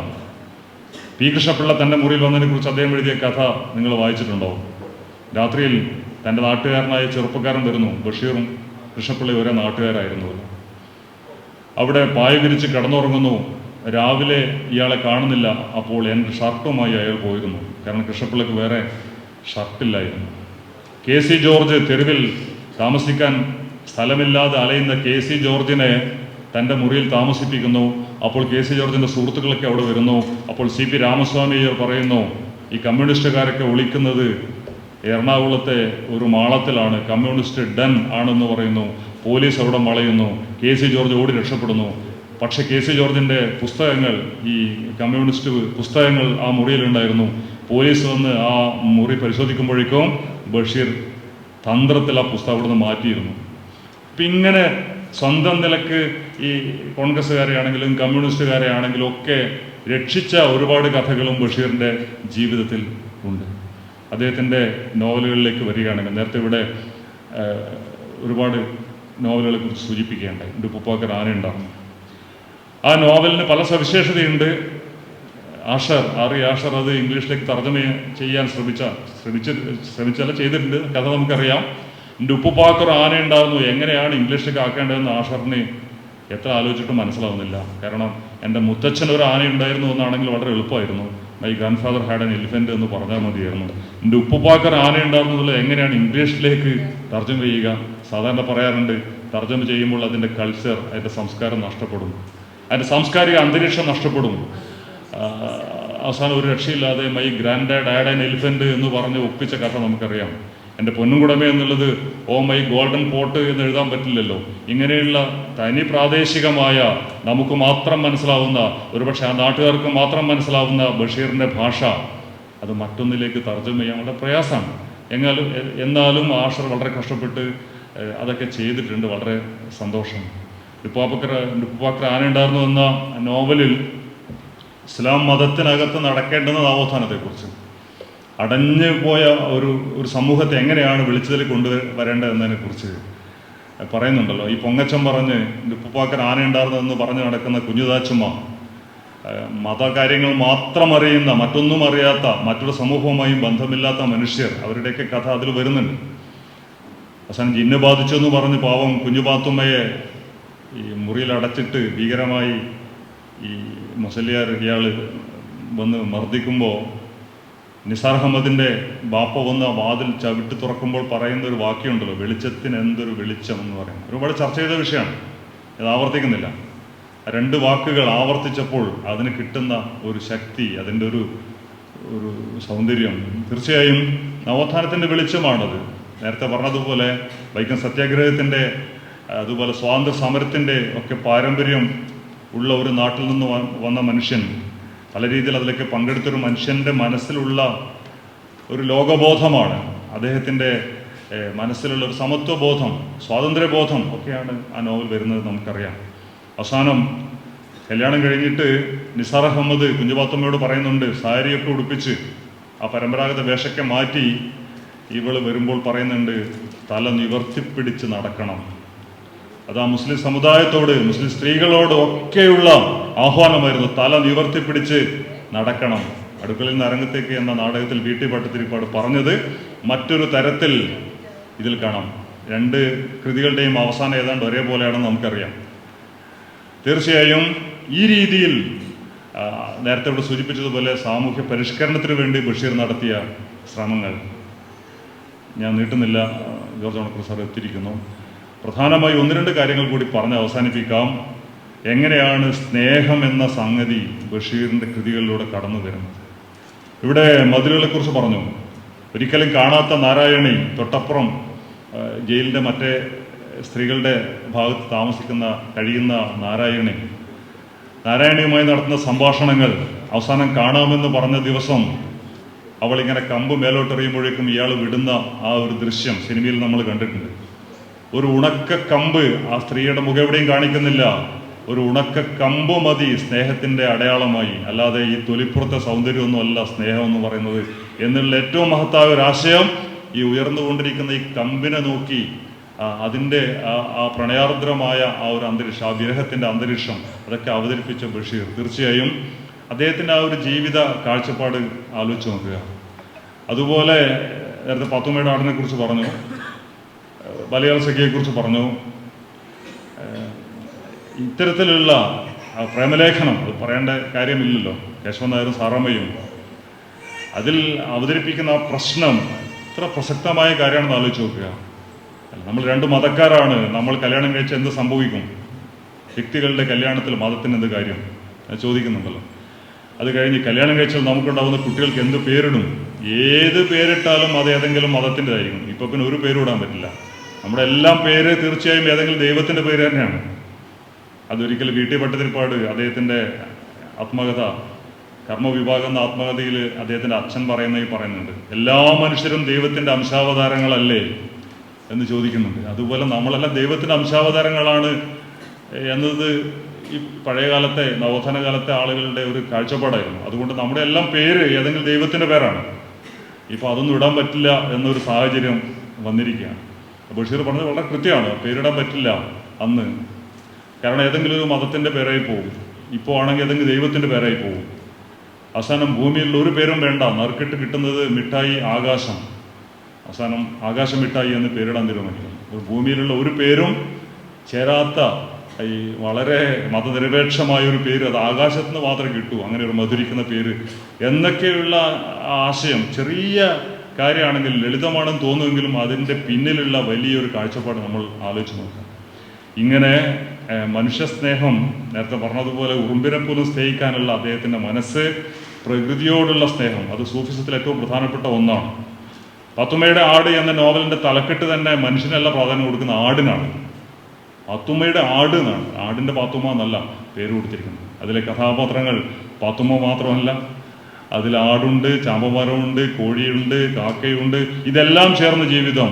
മനുഷ്യനെന്ന് പറയുന്നത് ഒരു വീടും ഒരു കാറും കുറച്ച് യന്ത്രങ്ങളും അല്ല, മറിച്ച് നമ്മുടെ ചുറ്റുമുള്ള ചെടികളും മരങ്ങളും ജീവജാലങ്ങളും എല്ലാം ചേർന്നതാണ് എന്ന മഹത്തായ കാഴ്ചപ്പാട് തീർച്ചയായും അതിൽ വരുന്നുണ്ട്.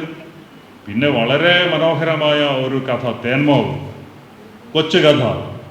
നഗരത്തിൽ പോയപ്പോൾ കണ്ട കാഴ്ച എന്ന് പറഞ്ഞിട്ട് അവതരിപ്പിക്കുകയാണ്. ഒരു വൃദ്ധൻ റോഡരികിൽ തടന്നു കിടക്കുന്നു. അപ്പോൾ അദ്ദേഹത്തിന് ഇയാൾ വെള്ളം കൊണ്ട് കൊടുക്കുന്നു, അടുത്ത വീട്ടിൽ നിന്ന് വെള്ളം വാങ്ങിക്കൊടുക്കുന്നു. അയാൾ മരിക്കുന്നതിന് മുമ്പ് വെള്ളം കുടിച്ച് അവിടെയുള്ള ഒരു തേയ്മാവിന് ആ വെള്ളം ഒഴിക്കുന്നു. മരിക്കുന്നതിന് തൊട്ട് മുമ്പ് പോലും ഒരു ചെടിക്ക് വെള്ളം ഒഴിക്കുന്നു. എന്നെപ്പോലെ ആ ചെടിക്കും ദാഹിക്കും എന്ന് മനസ്സിലാക്കിയ മനുഷ്യൻ മരിച്ചു പോകുന്നു. പിന്നെയാണ് കഥയുടെ നാടകീയത. ഈ വെള്ളം കൊടുത്ത ആളും അവിടെയുള്ള തൊട്ടടുത്ത വീട്ടിലെ ആ സ്ത്രീയും വിവാഹം ചെയ്യുന്നു. അവർ നാട്ടിലേക്ക് താമസം മാറ്റുന്നു, മറ്റൊരു നാട്ടിലേക്ക് താമസം മാറ്റുന്നു. ഈ തേന്മാവ് അവർ അവിടെ നിന്ന് പറിച്ചു കൊണ്ടുപോയി അവിടെ നടുന്നു. അതിന് മാങ്ങ ഉണ്ടാവുന്നു. ആ മാങ്ങയുമായി ഒരു പയ്യൻ ബഷീറിൻ്റെ അടുത്ത് വരികയാണ്. അപ്പോഴാണ് ഈ കഥയൊക്കെ പറയുന്നത്. അപ്പോൾ ഈ പയ്യനോട് ഇയാൾ ചോദിക്കുന്നുണ്ട് എന്താ പേര് എന്ന്. ആ മരിച്ചുപോയ മനുഷ്യൻ്റെ പേര് യൂസഫ് സിദ്ദീഖ് എന്നായിരുന്നു. കുട്ടിയോട് ചോദിക്കും എന്താ പേര്? യൂസഫ് സിദ്ദീഖ്. യൂസഫ് സിദ്ദീഖ്. ഇവിടെ കഥ അവസാനിക്കുന്നു. അപ്പം ഇത്തരം മനുഷ്യർ മരിക്കുന്നില്ല. പ്രകൃതിയെ സ്നേഹിക്കുന്ന മനുഷ്യരുടെ തലമുറ ഇങ്ങനെ തുടർന്നുകൊണ്ടിരിക്കുന്നത്. എത്ര മനോഹരമായ കഥയാണെന്ന് ആലോചിച്ച് നോക്കുക. ഭൂമിയുടെ അവകാശികൾ, വിശദീകരിക്കേണ്ട ആവശ്യമില്ല. നമ്മൾ വാങ്ങുന്ന പറമ്പ് നമ്മുടേത് മാത്രമാണോ? അവിടെയുള്ള ജീവജാലങ്ങൾക്ക് അവകാശപ്പെട്ടതല്ലേ? അതിൽ ബഷീർ പറയുന്നുണ്ട് 500 കൊല്ലത്തിനിപ്പുറം മനുഷ്യർ എല്ലാ ജീവജാലങ്ങളെയും കൊന്നൊടുക്കും, എന്നിട്ട് സ്വയം ഇല്ലാതാവും. കാരണം മറ്റു ജീവജാലങ്ങളില്ലെങ്കിൽ മനുഷ്യർക്ക് ജീവിക്കാൻ പറ്റില്ല. അതിൻ്റെ ഒരു പ്രകൃതിയുടെ ചെറിയ ഭാഗം മാത്രമാണ് നമ്മൾ എന്ന് അതിൽ പറയുന്നത്. അപ്പോൾ തീർച്ചയായും എന്താണ് മനുഷ്യൻ എന്നുള്ളതിൻ്റെ ബഷീറിൻ്റെ ഉത്തരമാണ് നമ്മൾ പ്രകൃതിയുടെ ചെറിയ അംശം മാത്രമാണ്. ഒരു ചെടിയിലും ഒരു മരത്തിലും ഈ മേശയിലും ഒക്കെയുള്ള ഈ മൈക്കിലും ഒക്കെയുള്ള മൂലകങ്ങൾ കൊണ്ട് തന്നെയാണ് നമ്മുടെ ശരീരം ഉണ്ടാക്കിയിരിക്കുന്നത്. അത് കഴിച്ചിട്ടാണ് നമ്മൾ വളരുന്നത്. ഇരുമ്പ് വേണം നമുക്ക്, പക്ഷെ ഇരുമ്പ് ആണി കഴിക്കാൻ പറ്റില്ല. അപ്പോൾ നമ്മൾ വെള്ളത്തിൽ അലിയുന്ന ഇരുമ്പ്, പച്ചക്കറി കഴിക്കുന്നു, നമ്മൾ വളരുന്നു. ഒരു ദിവസം നമ്മൾ മരിച്ചു പോകുന്നു. മൂലകങ്ങളെ നമ്മൾ ഭൂമിയിലേക്ക് തന്നെ പോകുന്നു. എൻ്റെ ശരീരത്തിലെ മൂലകങ്ങൾ മണ്ണിൽ കലരുന്നു. അവിടെ ഒരു വാഴ വളരുന്നു, ഒരു ചെടി വളരുന്നു. അപ്പം ഞാനും ആ ചെടിയും തമ്മിലുള്ള ബന്ധം എന്താണ്? ഞാൻ തന്നെയാണ് ആ ചെടി. ഞാൻ തന്നെ എൻ്റെ സഹോദരനാണ്. കാളിദാസൻ എൻ്റെ സഹോദരിയാണ്, ശകുന്തളയുടെ സഹോദരിയാണ്. വനജോത്സ്ന എന്ന മുല്ലവള്ളി എന്ന് പറയുമ്പോൾ നമ്മൾ വിചാരിച്ചു അത് ഭാവന മാത്രമാണ്. ഭാവനയല്ല, അത് സത്യമാണ്, ശാസ്ത്ര സത്യമാണ്. നമ്മുടെ മൂലകങ്ങൾ തന്നെയാണ് ഇതിലൊക്കെയുള്ള സംഗതി.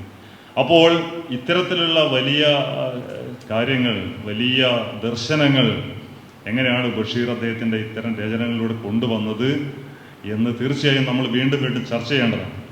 ഇന്നത്തെ കാലത്ത് പ്രത്യേകിച്ച് നമുക്കറിയാം, പ്രകൃതിയെ വായിക്കാനറിയാത്ത മനുഷ്യരാണ് നമ്മൾ. എം.ടി. വാസുദേവൻ നായർ പറഞ്ഞിട്ടുണ്ട്, വായന എന്ന് പറയുന്നത് പുസ്തകം വായിക്കൽ മാത്രമല്ല.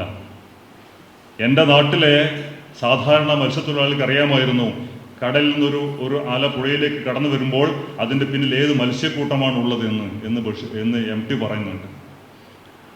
അത് പ്രകൃതിയെ വായിക്കാൻ പറ്റുന്നുണ്ട്. നമുക്ക് പ്രകൃതിയെ വായിക്കാനുള്ള കഴിവ് നഷ്ടപ്പെട്ടിരിക്കുന്നു. ജൂൺ മാസത്തിൽ എങ്ങനെയാണ് മഴ പെയ്യുക, ജൂലൈയിൽ എങ്ങനെയാണ് പെയ്യുക, എത്ര ചെരിവുണ്ടാവും, എത്ര ആവൃത്തിയിലാണ് പെയ്യുക, ഒന്നും ഇപ്പോൾ മനുഷ്യർക്ക് അറിയില്ല. ഞാറ്റുവേല എന്താണെന്ന് നമുക്കറിയില്ല. ബഷീർ എല്ലായിടത്തും ചെടിയും മരവും നടുമായിരുന്നു. ജയിലിൽ പോയപ്പോഴും അവിടെ നടുമായിരുന്നു. അപ്പോൾ എല്ലാവരും ബഷീറിനോട് പറയും ഇപ്പോൾ നട്ടാൽ ശരിയാവില്ല, ഇത് വേനൽക്കാലമാണ്. അപ്പോൾ ബഷീർ പറയും തിരുവാതിര ഞാറ്റുവേലക്കാണ് നടേണ്ടത്. അപ്പോൾ ബഷീർ പറയും ഞാനാകുന്നു തിരുവാതിര ഞാറ്റുവേല. അപ്പോൾ ആൾ ചിരിക്കും, ഇയാളെന്താ വട്ട് പറയുന്നത്, ഇയാളെങ്ങനെയാണ് തിരുവാതിര ഞാറ്റുവേല ആവുക? ഉദ്ദേശിച്ചത് തിരുവാതിര ഞാറ്റുവേലക്ക് എങ്ങനെ മഴ പെയ്യുന്നുവോ അതുപോലെ ഞാനതിൽ വെള്ളമൊഴിച്ചു, അങ്ങനെ ആ ചെടികളും മരങ്ങളൊക്കെ വളർന്നു. അതാണ് ബഷീർ. ഇങ്ങനെ അദ്ദേഹം പറയുന്നുണ്ട് വൃക്ഷങ്ങൾ എന്ന ലേഖനത്തിൽ, നമുക്ക് വിശ്വാസമുണ്ടെങ്കിൽ നമ്മൾ ആദ്യം ചെയ്യേണ്ടത് ആരാധനാലയത്തിൽ പോവുക എന്നുള്ളതല്ല, നമ്മുടെ ചുറ്റും കുറേ ചെടികളും മരങ്ങളും നടുക എന്നുള്ളതാണ്. പിൽക്കാലത്ത് എൻ.എ. നസീർ പറയുന്നുണ്ട് ഏറ്റവും വലിയ ദേവാലയം കാടാണ്. നമുക്ക് ഓക്സിജൻ തരുന്നത് കാടാണെന്ന് പറഞ്ഞു. അപ്പോൾ ഈ മനുഷ്യ പ്രകൃതി സ്നേഹം ഇത് ഇന്നത്തെ കാലത്ത് വളരെ പ്രസക്തമാണ്. കാരണം ആഗോളതാപനം, ചൂട് കൂടുന്നു, വേനൽക്കാലം വന്നാൽ സൂര്യാഘാതം, മഴക്കാലം വന്നാൽ പ്രളയം, ഇതൊന്നും തിരിച്ചറിയാതെ പിന്നെയും പിന്നെയും ഇതിൻ്റെ ആഘാതം കൂട്ടുന്ന ഒരു സംസ്കാരത്തിലൂടെ, ജീവിതശൈലിയിലൂടെ നമ്മൾ കുതിച്ചുകൊണ്ടിരിക്കുന്നു. നമ്മുടെ വരാനിരിക്കുന്ന തലമുറ നമ്മളെക്കാൾ ചൂടുള്ള, നമ്മൾ ജീവിക്കുന്നതിനേക്കാൾ കൂടുതൽ ചൂടുള്ള, കൂടുതൽ പ്രളയമുള്ള, കൂടുതൽ ദുരന്തമുള്ള ഒരു ലോകത്തേക്ക് പോയിക്കൊണ്ടിരിക്കുന്നു. അപ്പോൾ അതിനെയൊക്കെ സംരക്ഷിച്ച് വേണം നമുക്ക് ജീവിക്കാൻ എന്ന വളരെ പ്രധാനപ്പെട്ട സംഗതി നമുക്ക് ആലോചിക്കാൻ തീർച്ചയായും ബഷീറിൻ്റെ ഇത്തരം കൃതികൾ സഹായിക്കും. മാത്രമല്ല, ബഷീറിൻ്റെ കൃതികളുടെ മറ്റൊരു പ്രസക്തി എന്ന് പറയുന്നത്, ഇന്ന് മറ്റൊരു മനുഷ്യനെ കാണുമ്പോൾ ഇവൻ എൻ്റെ ശത്രുവാണ് എന്ന തോന്നൽ വർദ്ധിച്ചു വരികയാണ്, അപരബോധം കൂടി വരികയാണ്, ഇവനെ കൊല്ലേണ്ടതാണെന്ന് തോന്നുകയാണ്. അത് വളരെ വർദ്ധിച്ചു വരുന്നത്. തീർച്ചയായും ബഷീർ പറയുന്ന ആദ്യത്തെ സംഗതി ഉണ്ടല്ലോ, നന്നായി വരട്ടെ എന്ന് പറഞ്ഞത്, മറ്റുള്ള മനുഷ്യനെ സ്നേഹിക്കുകയാണ് വേണ്ടത് എന്ന കാര്യം അത് പ്രധാനപ്പെട്ടതാണ്. ഈ ടെറിട്ടറി കോംപ്ലക്സ് എന്ന് പറയുന്ന മൃഗങ്ങളുടെ സ്വഭാവമാണ്. ഒരു കാട്ടിൽ ഒരു കടുവേ ഉണ്ടാവും, മറ്റു കടുവയുണ്ടെങ്കിൽ അതിനെ ആക്രമിച്ച് അതിന് പരിക്കേൽപ്പിച്ച് അവിടെ നിന്ന് ഓടിക്കും. അത് പിന്നെ നാട്ടുമ്പുറത്ത് പോയി ആരെങ്കിലും പിടിച്ചു തിന്നു, ഒരാഴ്ച കഴിയുമ്പോൾ ചത്തു. ഈ സമ്പർക്കക്രാന്തി എന്ന് പറയുന്ന ഷിൻലാലിൻ്റെ നോവലിൻ്റെ അധ്യായത്തിൽ ഇത് പറയുന്നുണ്ട്. മനുഷ്യൻ അങ്ങനെ ആവാൻ പാടില്ല, ഇത് എൻ്റെ നാടാണ്, ഇത് എൻ്റെ വീടാണ്, ഇത് എൻ്റെ രാജ്യമാണ്, മറ്റാരോട് പാടില്ല എന്ന് മനുഷ്യൻ വിചാരിക്കാൻ പാടില്ല, മൃഗത്തിന് വിചാരിക്കാം. അതാണ് മനുഷ്യ മൃഗം തമ്മിലുള്ള വ്യത്യാസം. അപ്പം മറ്റു മനുഷ്യനെ കാണുമ്പോൾ ഇതെൻ്റെ സഹോദരനാണ് എന്ന് തോന്നണം. ആ സാഹോദര്യം ഉണ്ടാക്കി തീർക്കാനാണ് ബഷീർ തൻ്റെ കൃതികളിലൂടെ ശ്രമിച്ചത് എന്ന് മാത്രം സൂചിപ്പിച്ചുകൊണ്ട് ഞാൻ അവസാനിപ്പിക്കുന്നു. നന്ദി, നമസ്കാരം. സി എം ഗോപാൽ അവர்கள் സമ്മേളനം ഉദ്ഘാടനം ചെയ്ത ജസ്റ്റിസ് എസ്.എച്ച്. പഞ്ചാബകേശൻ അവர்கள், ബഹുമാന്യനായ ശ്രീ ദിനേഷ് കുമാർ രമം, വേദിയിലും സദസ്സിലുമുള്ള മറ്റ് ബഹുമാന്യരെ, സഹോദരന്മാരെ, വൈകി എത്തി എന്നുള്ളത് മാപ്പർഹിക്കാത്ത ഒരു കുറ്റമാണ് എന്ന് എനിക്കറിയാം. ചില പ്രത്യേക സാഹചര്യങ്ങളിൽ എനിക്ക് തിരുവനന്തപുരം വിട്ടുപോകേണ്ടി വന്ന ഒരു സന്ദർഭത്തിലാണ് ഈ സമ്മേളനത്തിലെത്തിച്ചേരുന്നതിന് ഞാൻ വൈകിയത് എന്ന് വിനയപൂർവ്വം നിങ്ങളുടെ മുമ്പിൽ സമർപ്പിക്കട്ടെ. എന്നോട് ക്ഷമിക്കണം എന്ന് ഞാൻ അപേക്ഷിക്കുകയും ചെയ്യുന്നു. ഒരിക്കലും വൈകരുതാത്ത ഒരു യോഗം ആണ് ഇത്. ശ്രീ നവനീത് എന്നെ വിളിക്കുമ്പോൾ എനിക്ക് വേറൊരു പരിപാടിയും ഉണ്ടായിരുന്നില്ല. കാരണം വൈക്കം മുഹമ്മദ് ബഷീർ ആരാണ് എനിക്ക് എന്ന് ഞാൻ ആലോചിക്കുമ്പോൾ എൻ്റെ ജീവിതത്തിൽ ഞാൻ ഏറ്റവും ആദ്യം നമസ്കരിക്കേണ്ട നാമധേയം ബഷീറിൻ്റെതാണ് എന്നെനിക്കറിയാം. അദ്ദേഹം എൻ്റെ നാട്ടുകാരൻ എന്ന് വിനയപൂർവ്വം ഞാൻ അവകാശപ്പെട്ടുകൊള്ളട്ടെ. വൈക്കത്തിനടുത്തുള്ള പിറവത്താണ് ഞാൻ ജനിച്ചത്. ആ ഒരു ബഷീറിയൻ അന്തരീക്ഷം ഞങ്ങളുടെ പ്രദേശത്താകെ പടർന്നു പിടിച്ചിരുന്ന സംസ്കാരത്തിൻ്റെ പ്രകാശം, ആ പ്രകാശത്തിലേക്ക് നടന്ന് അടുക്കാനായിരുന്നു ഞങ്ങളുടെയൊക്കെ ശ്രമം. വിജയിച്ചോന്നൊന്നും അറിയില്ല. പിന്നെ കോട്ടയത്ത് ബഷീർ കൂടെ ചേർന്ന് രൂപപ്പെടുത്തിയ സാഹിതി സഖ്യം ഉണ്ട്. അതിൻ്റെ മുഖ്യ പ്രവർത്തകൻ എന്ന് പറഞ്ഞാൽ പോരാ, അതിൻ്റെ നേതാവ് തന്നെ ശ്രീ MP പോൾ ആയിരുന്നു. പോൾ സാറിൻ്റെ ഏറ്റവും അടുത്ത ശിഷ്യൻ എന്നാണോ പറയേണ്ടത് എന്നെനിക്കറിയില്ല. എറണാകുളത്ത് MP പോൾ താമസിക്കുമ്പോൾ, അല്ലെങ്കിൽ MP പോളിൻ്റെ ട്യൂട്ടോറിയൽ പ്രവർത്തിക്കുന്ന സമയത്ത് അവിടെ എല്ലാമായിരുന്നു ബഷീർ എന്ന് എനിക്കറിയാം. അങ്ങനെ പോൾ സാറിൻ്റെ ഒരു ജീവചരിത്രം എഴുതിയ ആൾ എന്നുള്ള നിലക്ക്, അല്ലെങ്കിൽ സമാനമായ ജീവിത വിധികൾ നേരിടേണ്ടി വന്ന ഒരു നിർഭാഗ്യവാൻ എന്നോ അല്ലെങ്കിൽ പിന്നീട് ഭാഗ്യവാനായി തീർന്നു എന്നൊക്കെ എന്നെ അടയാളപ്പെടുത്താൻ കഴിയും. കാരണം പോൾ സാർ നടന്ന വഴികളിലൂടെയാണ് ഞാനും നടക്കാൻ ശ്രമിച്ചത്. ആ പീഡനങ്ങളൊക്കെ ഏറ്റുവാങ്ങാൻ, പ്രത്യേകിച്ചും ഞങ്ങൾ പഠിപ്പിച്ച കലാലയങ്ങളിൽ നിന്ന് സമാനമായ ദുർവിധികൾ ഏറ്റുവാങ്ങാനുള്ള അവസ്ഥ എനിക്കും ഉണ്ടായിട്ടുണ്ട് എന്നുള്ളത് മാത്രമാണ് പോൾ സാറും ഞാനും തമ്മിലുള്ള ഒരു താരതമ്യം എന്ന് പറയുന്നത്. തൃശ്ശൂർ സെൻറ് തോമസ് കോളേജിൽ നിന്ന് പോൾ സാറിനെ പറഞ്ഞു വിട്ടു. പിന്നീട് ചങ്ങനാശ്ശേരി സെൻറ് ബർക്കോട്സ് കോളേജിൽ നിന്നും അദ്ദേഹത്തെ ബഹിഷ്കരിച്ചു. എനിക്കും സമാന വിധികൾ ഉണ്ടായി എന്നുള്ളത് എൻ്റെ ആത്മകഥയിൽ ഞാൻ വളരെ ശക്തമായിട്ട് ഉന്നയിച്ചിട്ടുണ്ട് എന്നുള്ളത് വിനയപൂർവ്വം ഞാൻ പറഞ്ഞുകൊള്ളട്ടെ. പക്ഷേ എല്ലാം അങ്ങനെയാണ് ജീവിതം എന്ന് സമാധാനിക്കാൻ പോൾ സാറാണ് ഒരു മാതൃക എന്നെ സംബന്ധിച്ചിടത്തോളം. അത്രയേറെ വളരെയേറെ വേദനിപ്പിക്കുന്ന, പോൾ സാർ മരിച്ചു കഴിഞ്ഞപ്പോൾ കന്യാസ്ത്രീകൾ വേദപാഠ ക്ലാസ്സുകളിൽ പ്രസംഗിച്ചത് കെടാത്ത തീയിലും ചാകാത്ത പുഴുവിലും എംപിപ്പോൾ കിടന്ന് വിഷമിക്കുന്നത് മക്കളെ പറഞ്ഞ് കേൾപ്പിച്ച് ആനന്ദിച്ച കന്യാസ്ത്രീകളുണ്ട്. ഇപ്പോൾ കന്യാസ്ത്രീകളുടെ ലോകം അല്ലെങ്കിൽ എണ്ണം സാധാരണ കുറഞ്ഞു വന്ന് ആ നാശം സംഭവിക്കുന്ന ഒരവസ്ഥയിലേക്ക് എത്തിക്കൊണ്ടിരിക്കുന്നതെന്നാണ് കേരളത്തിലെ ഒരവസ്ഥ വെച്ചിട്ട് എനിക്ക് മനസ്സിലാക്കാൻ കഴിയുന്നത്. വംശനാശം സംഭവിക്കണമെന്ന് ഞാൻ പറയുന്നില്ല, ഒട്ടേറെ നല്ല ആളുകളെ ഞാൻ ഓർമ്മിക്കുന്നുണ്ട്. പക്ഷേ പോൾ സാർ മരിച്ചു കഴിഞ്ഞപ്പോൾ MP പോൾ നരകത്തിൽ കെടാത്ത തീയിലും ചാകാത്ത പുഴുവിലും കിടന്ന പീഡനമേൽക്കുന്നു എന്ന് കുഞ്ഞുങ്ങളോട്, റോസിയോടും ചേച്ചിയോടും അല്ലെങ്കിൽ മറ്റു മക്കളോടും ഒക്കെ ലൂസിയോടും ഒക്കെ പഠിപ്പിക്കുന്ന ഒരു അവസ്ഥയിലേക്ക് എത്തിപ്പെടുക എന്ന് പറയുമ്പോൾ അവിടെ എവിടെയാണ് ദൈവരാജ്യത്തിൻ്റെ ശോഭ തെളിഞ്ഞു കാണുന്നത് എന്നെനിക്ക് അറിഞ്ഞുകൂടാ. ബഷീർ എഴുതിയിട്ടുണ്ട്, ഈ ഭൂമിയിൽ അള്ളാഹു സൃഷ്ടിച്ച ഈ മഹാഭൂമികയിൽ എവിടെ ജനിച്ചാലെന്ത് എവിടെ മരിച്ചാലെന്ത് എന്ന്. അങ്ങനെ ഒരാശ്വാസമാണ് ഇവിടെ പാറ്റൂർ സിമിത്തേരിയിൽ പോൾ സാറിൻ്റെ ശവകുടീരത്തിൽ. ആദ്യം അത് തെമ്മാടിക്കുഴിയിൽ ആയിരുന്നു എങ്കിൽ പിന്നീടത് ഞങ്ങളൊക്കെ ചേർന്ന് ഒരു കല്ലറയൊക്കെ ഉണ്ടാക്കി. കാരണം റോഡിന് വീതി കൂട്ടുകയും തെമ്മാടിക്കുഴി എന്നുള്ള സങ്കല്പം ഇല്ലാതാവുകയും ചെയ്ത കാലഘട്ടത്തിലാണ് പോൾ സാറിന് ഒരു ശാപമോചനം കിട്ടിയത് എന്ന് ഞാൻ ഓർക്കുന്നു ഈ സമയത്ത്. ഇപ്പോൾ അവിടെ ചെന്നാൽ, പാറ്റൂർ സിമിത്തേരി ചെന്നാൽ ഇവിടെ പോൾ സാറിനൊരു ചെറിയ ടോംബ് ഉണ്ടാക്കിയിട്ടുണ്ട്.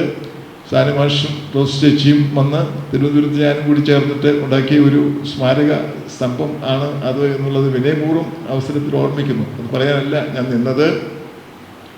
ബഷീർ എല്ലാ നന്മകളുടെയും ഒപ്പമുണ്ടായിരുന്ന സ്നേഹമുള്ള മനുഷ്യനായിരുന്നു എന്നാണ് എനിക്ക് തോന്നിയിട്ടുള്ളത്.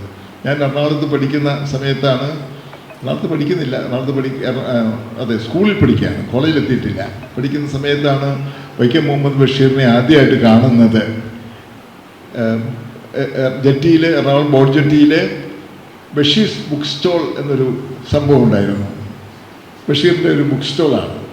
ആ ബുക്ക് സ്റ്റോളിൻ്റെ നടുക്ക് ഒരു കസേരയുടെ പിന്നിലായിട്ട് ഒരു കണ്ണടയൊക്കെ വെച്ചിട്ട് കഷണ്ടിക്കാരനായ ഒരു മനുഷ്യൻ ഇങ്ങനെ ഇരിക്കുന്നതാണ് ബഷീറിൻ്റെ എൻ്റെ മനസ്സിലുള്ള ആദ്യത്തെ ചിത്രം എന്ന് പറയുന്നത്.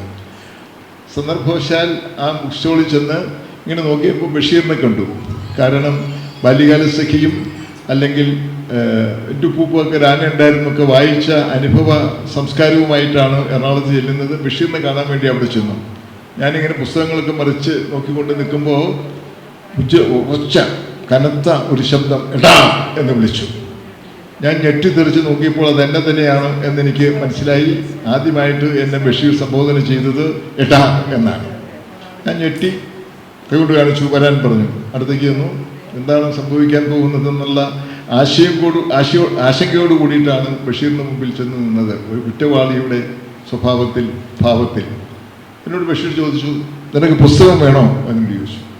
ഞാൻ മെല്ലെ തലയാട്ടി, കയ്യിൽ കാശുണ്ടോ നോക്കിയപ്പോൾ കുറച്ച് പൈസ എൻ്റെ അച്ഛൻ തന്നത് പോക്കറ്റിലുണ്ട്, എടുത്ത് മേശപ്പുറത്ത് വെക്കാൻ പറഞ്ഞു. ₹1.75 ഉണ്ടായിരുന്നു അന്ന് എന്ന് ഞാൻ ഓർക്കുന്നു. ഒരൊറ്റ രൂപയും ഒരു 50 പൈസ തൊട്ടും 25 പൈസ തൊട്ട്, അങ്ങനെ ₹1.75 ബഷീറിൻ്റെ മേശപ്പുറത്ത് വെച്ചു. ശരി, ഈ കാശിന് ഒരു പുസ്തകം എടുത്തോളൂ എന്ന് പറഞ്ഞു. നോക്കിയപ്പോൾ അതിന് പറ്റുന്നൊരു പുസ്തകം ടാഗോറിൻ്റെ ഗീതാഞ്ജലി ആണ് എന്ന് കണ്ടിട്ട് ഞാൻ ആദ്യം ബഷീർ ബുക്ക് സ്റ്റോളിൽ നിന്ന് ബഷീറിൻ്റെ കയ്യിൽ നിന്ന് വാങ്ങിയ പുസ്തകം ഗീതാഞ്ജലിയായി എന്നുള്ളത് ഒരു സാന്ദർഭികമെങ്കിലും അനുഗ്രഹകരമായ കാര്യമായിട്ട് ഞാൻ ചിന്തിക്കുന്നു ഈ അവസരത്തിൽ. അതാണ് ബഷീറുമായിട്ടുള്ള ആദ്യത്തെ പരിചയം. പിന്നെ ബഷീറിൻ്റെ എല്ലാ പുസ്തകങ്ങളും മെനക്കെട്ടിരുന്ന് വായിച്ച് അതിൽ നിസാർ അഹമ്മദിനെയും മജീദിനെയും അല്ലെങ്കിൽ ബഷീറിനെ തന്നെയും മതിലുകളിൽ ഓരോ കഥാപാത്രത്തെയും നമ്മളിങ്ങനെ കേശവൻ നായരെയും ഒക്കെ, കേശവൻ നായരുടെയും സാറാമ്മയുടെയും പ്രണയം പോലെ മനോഹരമായൊരു പ്രണയം, ഒരു പ്രണയ ആവിഷ്കാരം ഞാൻ എങ്ങും വായിച്ചിട്ടില്ല. കാരണം പ്രേമിക്കുന്നതിന് പൈസ ചോദിക്കുന്ന ഒരു കാമുകി സാറാമ്മയല്ലാതെ വേറെ ആരെങ്കിലും ഉണ്ടോ എന്ന് എനിക്ക് സംശയമാണ്. കൃത്യമായിട്ട് പണം എണ്ണി തിട്ടപ്പെടുത്തി വാങ്ങുന്ന ഒരു കാമുകിയുടെ അവസ്ഥ എന്ന് പറയുന്നത്. അതുപോലെ എൻ്റെ ഉപ്പ ഗ്രാനുണ്ടായിരുന്നു. കുഞ്ഞുവാച്ചമ്മയുടെ ആ മെതിയടിയിട്ട ശബ്ദം ഇപ്പോഴും കാതുകളിൽ മുഴങ്ങുന്നുണ്ട്. തീർച്ചയായിട്ടും ഉണ്ട്. അപ്പം അങ്ങനെയൊക്കെയുള്ള കഥാപാത്രങ്ങളെ സൃഷ്ടിക്കുക, അല്ലെങ്കിൽ വില കൂടിയ കമ്പിളിപ്പുതപ്പ് തിന്നരുത്, അവിടെ മറ്റ് പുസ്തകങ്ങൾ ഇരിക്കേണ്ടത് അത് തിന്നുള്ളൂ എന്ന് പാത്തുമ്മയുടെ ആടിനോട് കൽപ്പിക്കുന്ന ആ ഒരു മനോഹരമായ കഥാവിഷ്കാരം എന്ന് പറയുന്നത് എത്ര നിമിഷങ്ങളാണ് ബഷീറിൻ്റെ പുസ്തകങ്ങൾ നമുക്ക് സമ്മാനിക്കുന്നത് എന്ന് ഞാൻ ഓർമ്മിക്കുന്നു. ഒടുവിൽ തലയോലപ്പറമ്പിൽ നിന്ന് കോഴിക്കോട്ടെത്തി അവിടെ ബേപ്പൂരിൽ അദ്ദേഹം കഴിയുമ്പോൾ ആ വീട്ടിൽ സൈഗാളിൻ്റെ സംഗീതമൊക്കെ കേട്ടുകൊണ്ട് ചാരുകസരയിൽ മാഞ്ചുകൂട്ടിൽ കിടക്കുന്ന ബഷീറിനെയും സന്ദർശിക്കാനുള്ള ഭാഗ്യം എനിക്കുണ്ടായിട്ടുണ്ട്. അവിടെ ചെല്ലുമ്പോൾ അടുത്ത് നിങ്ങൾക്കെല്ലാം വായിച്ച് നിങ്ങൾ അറിഞ്ഞിട്ടുണ്ടാവും, ഞാൻ നേരിട്ട് കണ്ട് അറിഞ്ഞിട്ടുണ്ട്. ബഷീറിന് കിട്ടിയ താമ്രപത്രവും അതിനോട് ചേർന്നുള്ള ശില്പമൊക്കെ വെച്ചിരിക്കുകയാണ്. അപ്പോൾ നമ്മൾ തമാശയായിട്ട് ചോദിക്കും, ബഷീർക്ക ഈ ഇതൊക്കെ വലിയ ആദരവും അംഗീകാരവും ഒക്കെ കിട്ടി വെച്ചിരിക്കുകയല്ലേ അടുത്ത്? അല്ലടാ, ഇവിടെ നായശല്യം വളരെ കൂടുതലാണ്, അതിനെ എറിയാൻ വേണ്ടിയിട്ടാണ് ഇത് വെച്ചിരിക്കുന്നതെന്ന് പറയുന്ന ബഷീറിൻ്റെ ശബ്ദം ഞാൻ നേരിട്ട് കേട്ടിട്ടുണ്ട്. അപ്പോൾ അതുകൊണ്ട് ആരും പറഞ്ഞ് വിശ്വസിപ്പിക്കുന്നതല്ല. അത്രയേ ഉള്ളൂ ബഷീറിന്. ബഷീറിൻ്റെ വലിയൊരു അംഗീകാരമൊന്നും നമ്മുടെ സാഹിത്യവും അല്ലെങ്കിൽ വിവിധ സർവകലാശാലകളും ഒക്കെ നൽകുമെന്ന് എനിക്ക് അറിഞ്ഞുകൂടാ. മരിച്ചു കഴിഞ്ഞ ശേഷം എന്തെങ്കിലും ചെയ്തിട്ടുണ്ടാവും എന്ന് എനിക്ക് തോന്നുന്നു. ഒരു ഫെലോഷിപ്പ് കൊടുത്തിട്ടുണ്ട് എന്ന് ഞാൻ മനസ്സിലാക്കുന്നു. അത്രയേ ഉള്ളൂ. അക്കാദമി അവാർഡുകളോ അല്ലെങ്കിൽ മറ്റ് സംഭവങ്ങളൊന്നും ഉണ്ടായിട്ടില്ല. ഞാനും ബഷീറിൻ്റെ കൈകളിൽ ആകെപ്പാട് സമർപ്പിച്ച ഒരു പുരസ്കാരം എന്ന് പറയുന്നത് അബുദാബി മലയാളി സമാജത്തിൻ്റെ പുരസ്കാരമാണ്. അത് ബഷീറിൻ്റെ ഏറ്റവും മോശപ്പെട്ട കൃതിക്ക് കൊടുക്കേണ്ടി വന്നു. പിന്നെ ബഷീർ എഴുതിയത് എന്തും അംഗീകരിക്കേണ്ടതാണ്. അനുരാഗത്തിൻ്റെ ദിനങ്ങൾ എന്ന് പറയുന്ന പുസ്തകം ബഷീറിൻ്റെ കൃതികളുടെ ഒരു സ്വഭാവം പുലർത്തുന്നതാണ് എന്ന് എനിക്ക് തോന്നിയിട്ടില്ല ഒരിക്കലും. പക്ഷേ അതിൻ്റെ പേരിൽ വേറൊന്നുമില്ല, ആ കാലത്തുള്ള പുസ്തകം അതിൻ്റെ പേരിൽ ആ പാദങ്ങളിൽ വെച്ച് നമസ്കരിക്കാനുള്ള ഭാഗ്യം ഉണ്ടായിട്ടുണ്ട് ഒരു കാലഘട്ടത്തിൽ എന്ന് ഞാൻ ഓർക്കുന്നു. പിന്നെ സാഹിത്യ അക്കാദമിയിൽ 5 വർഷം 8 വർഷം ബഷീർ കട്ടിലിലും ഞാൻ തൊട്ട് താഴെ തറയിലുമായിട്ട് കിടന്ന ഒരു അനുഭവ സംസ്കാരം എനിക്കുണ്ട്. അത് ഞാൻ മാത്രമല്ല, ONV കുറുപ്പും സുകുമാരൻ അഴീക്കോടും SK പൊറ്റേക്കാടും PC കുട്ടിക്കൃഷ്ണനും അന്ന് തറയിൽ ഒപ്പം ഉണ്ടായിരുന്നു എന്നുള്ളത് ഓർമ്മിക്കുന്നു. അന്നത്തെ സാഹിത്യ അക്കാദമി അങ്ങനെയാണ്. അന്നത്തെ സാഹിത്യ അക്കാദമി അതാണ്. P കേശവദേവ് പ്രസിഡന്റ് ആയിട്ടുള്ള സാഹിത്യ അക്കാദമി. ആ അക്കാദമിയിൽ തകഴീഷ് ചേട്ടനായിരുന്നു അന്ന് വൈസ് പ്രസിഡന്റ് എന്നാണ് ഞാൻ ഓർക്കുന്നത്. ഈ തറയിൽ വന്ന് ഒരു ഡോർമെറ്ററി, അന്ന് അക്കാദമിയുടെ ഒരു ഡോർമെറ്ററിയിൽ ഒരു കട്ടിലേ ഉള്ളൂ. ആ കട്ടിലിൽ ഇങ്ങനെ ബഷീർ, ബേപ്പൂർ സുൽത്താൻ കിടക്കും. താഴെ ഞങ്ങളിങ്ങനെ കുറേ ആളുകൾ, ആരാ, SK Pottekkatt, PC Kuttikrishnan, ONV Kurup, Sukumaran Azhikode, അതിൻ്റെ കൂടെ ഞാൻ തറയിൽ കിടന്ന അനേക രാത്രികൾ എൻ്റെ മനസ്സിലുണ്ട്. സത്യത്തിൽ അനേക രാത്രികൾ. അതൊക്കെ ഒരു കാലമായിരുന്നു എന്ന് ഞാൻ ഓർമ്മിക്കുന്നു. തിരുവനന്തപുരത്ത് നിന്ന് കേശവദേവിൻ്റെ കാറിൽ ആണ് അക്കാദമി മീറ്റിങ്ങിന് ഞങ്ങൾ പോയിക്കൊണ്ടിരുന്നത്. പോകുമ്പോൾ ഡ്രൈവർ തൊട്ടടുത്ത സീറ്റിൽ, ഡ്രൈവറിൻ്റെ അടുത്തുള്ള സീറ്റിൽ പ്രതാപശാലിയായിട്ട് കേശവദേവ് സാഹിത്യ അക്കാദമി പ്രസിഡന്റ്, അദ്ദേഹത്തിൻ്റെ കാറിലാണ് ഞങ്ങൾ പോകുന്നത്. അവിടെ നിന്ന് കിട്ടുന്ന പൈസ ദേവിയേട്ടനെ ഞങ്ങൾ കൃത്യമായിട്ട് ഏൽപ്പിക്കുകയും ചെയ്യും. യാത്രപ്പണി കിട്ടുന്നത് കുറച്ച് പൈസയുള്ളൂ, അത് ദേവിയേട്ടനെ കൊടുക്കും. ഞങ്ങൾ 3 പേര് പുറകിലിരിക്കും. തിരുവനന്തപുരത്ത് നിന്ന് ഒരു വശത്ത് PC കുട്ടിക്കൃഷ്ണൻ, മറുവശത്ത് ONV കുറുപ്പ്. 2 പേരും സാമാന്യം നല്ല ശരീര പുഷ്ടിയുള്ള ആളുകളാണ്. നടുക്ക് ഇപ്പോഴത്തെ ഞാനല്ല, ഒരു മെല്ലിച്ച് ഉണങ്ങിയ ഒരു കൊച്ചൻ. കാരണം വളരെ ചെറുപ്പത്തിൽ സാഹിത്യ അക്കാദമി അംഗമായതാണ്. എനിക്ക് 30 വയസ്സായിരുന്നില്ല ഞാൻ സാഹിത്യ അക്കാദമിയിൽ അംഗമാകുന്നതിന്.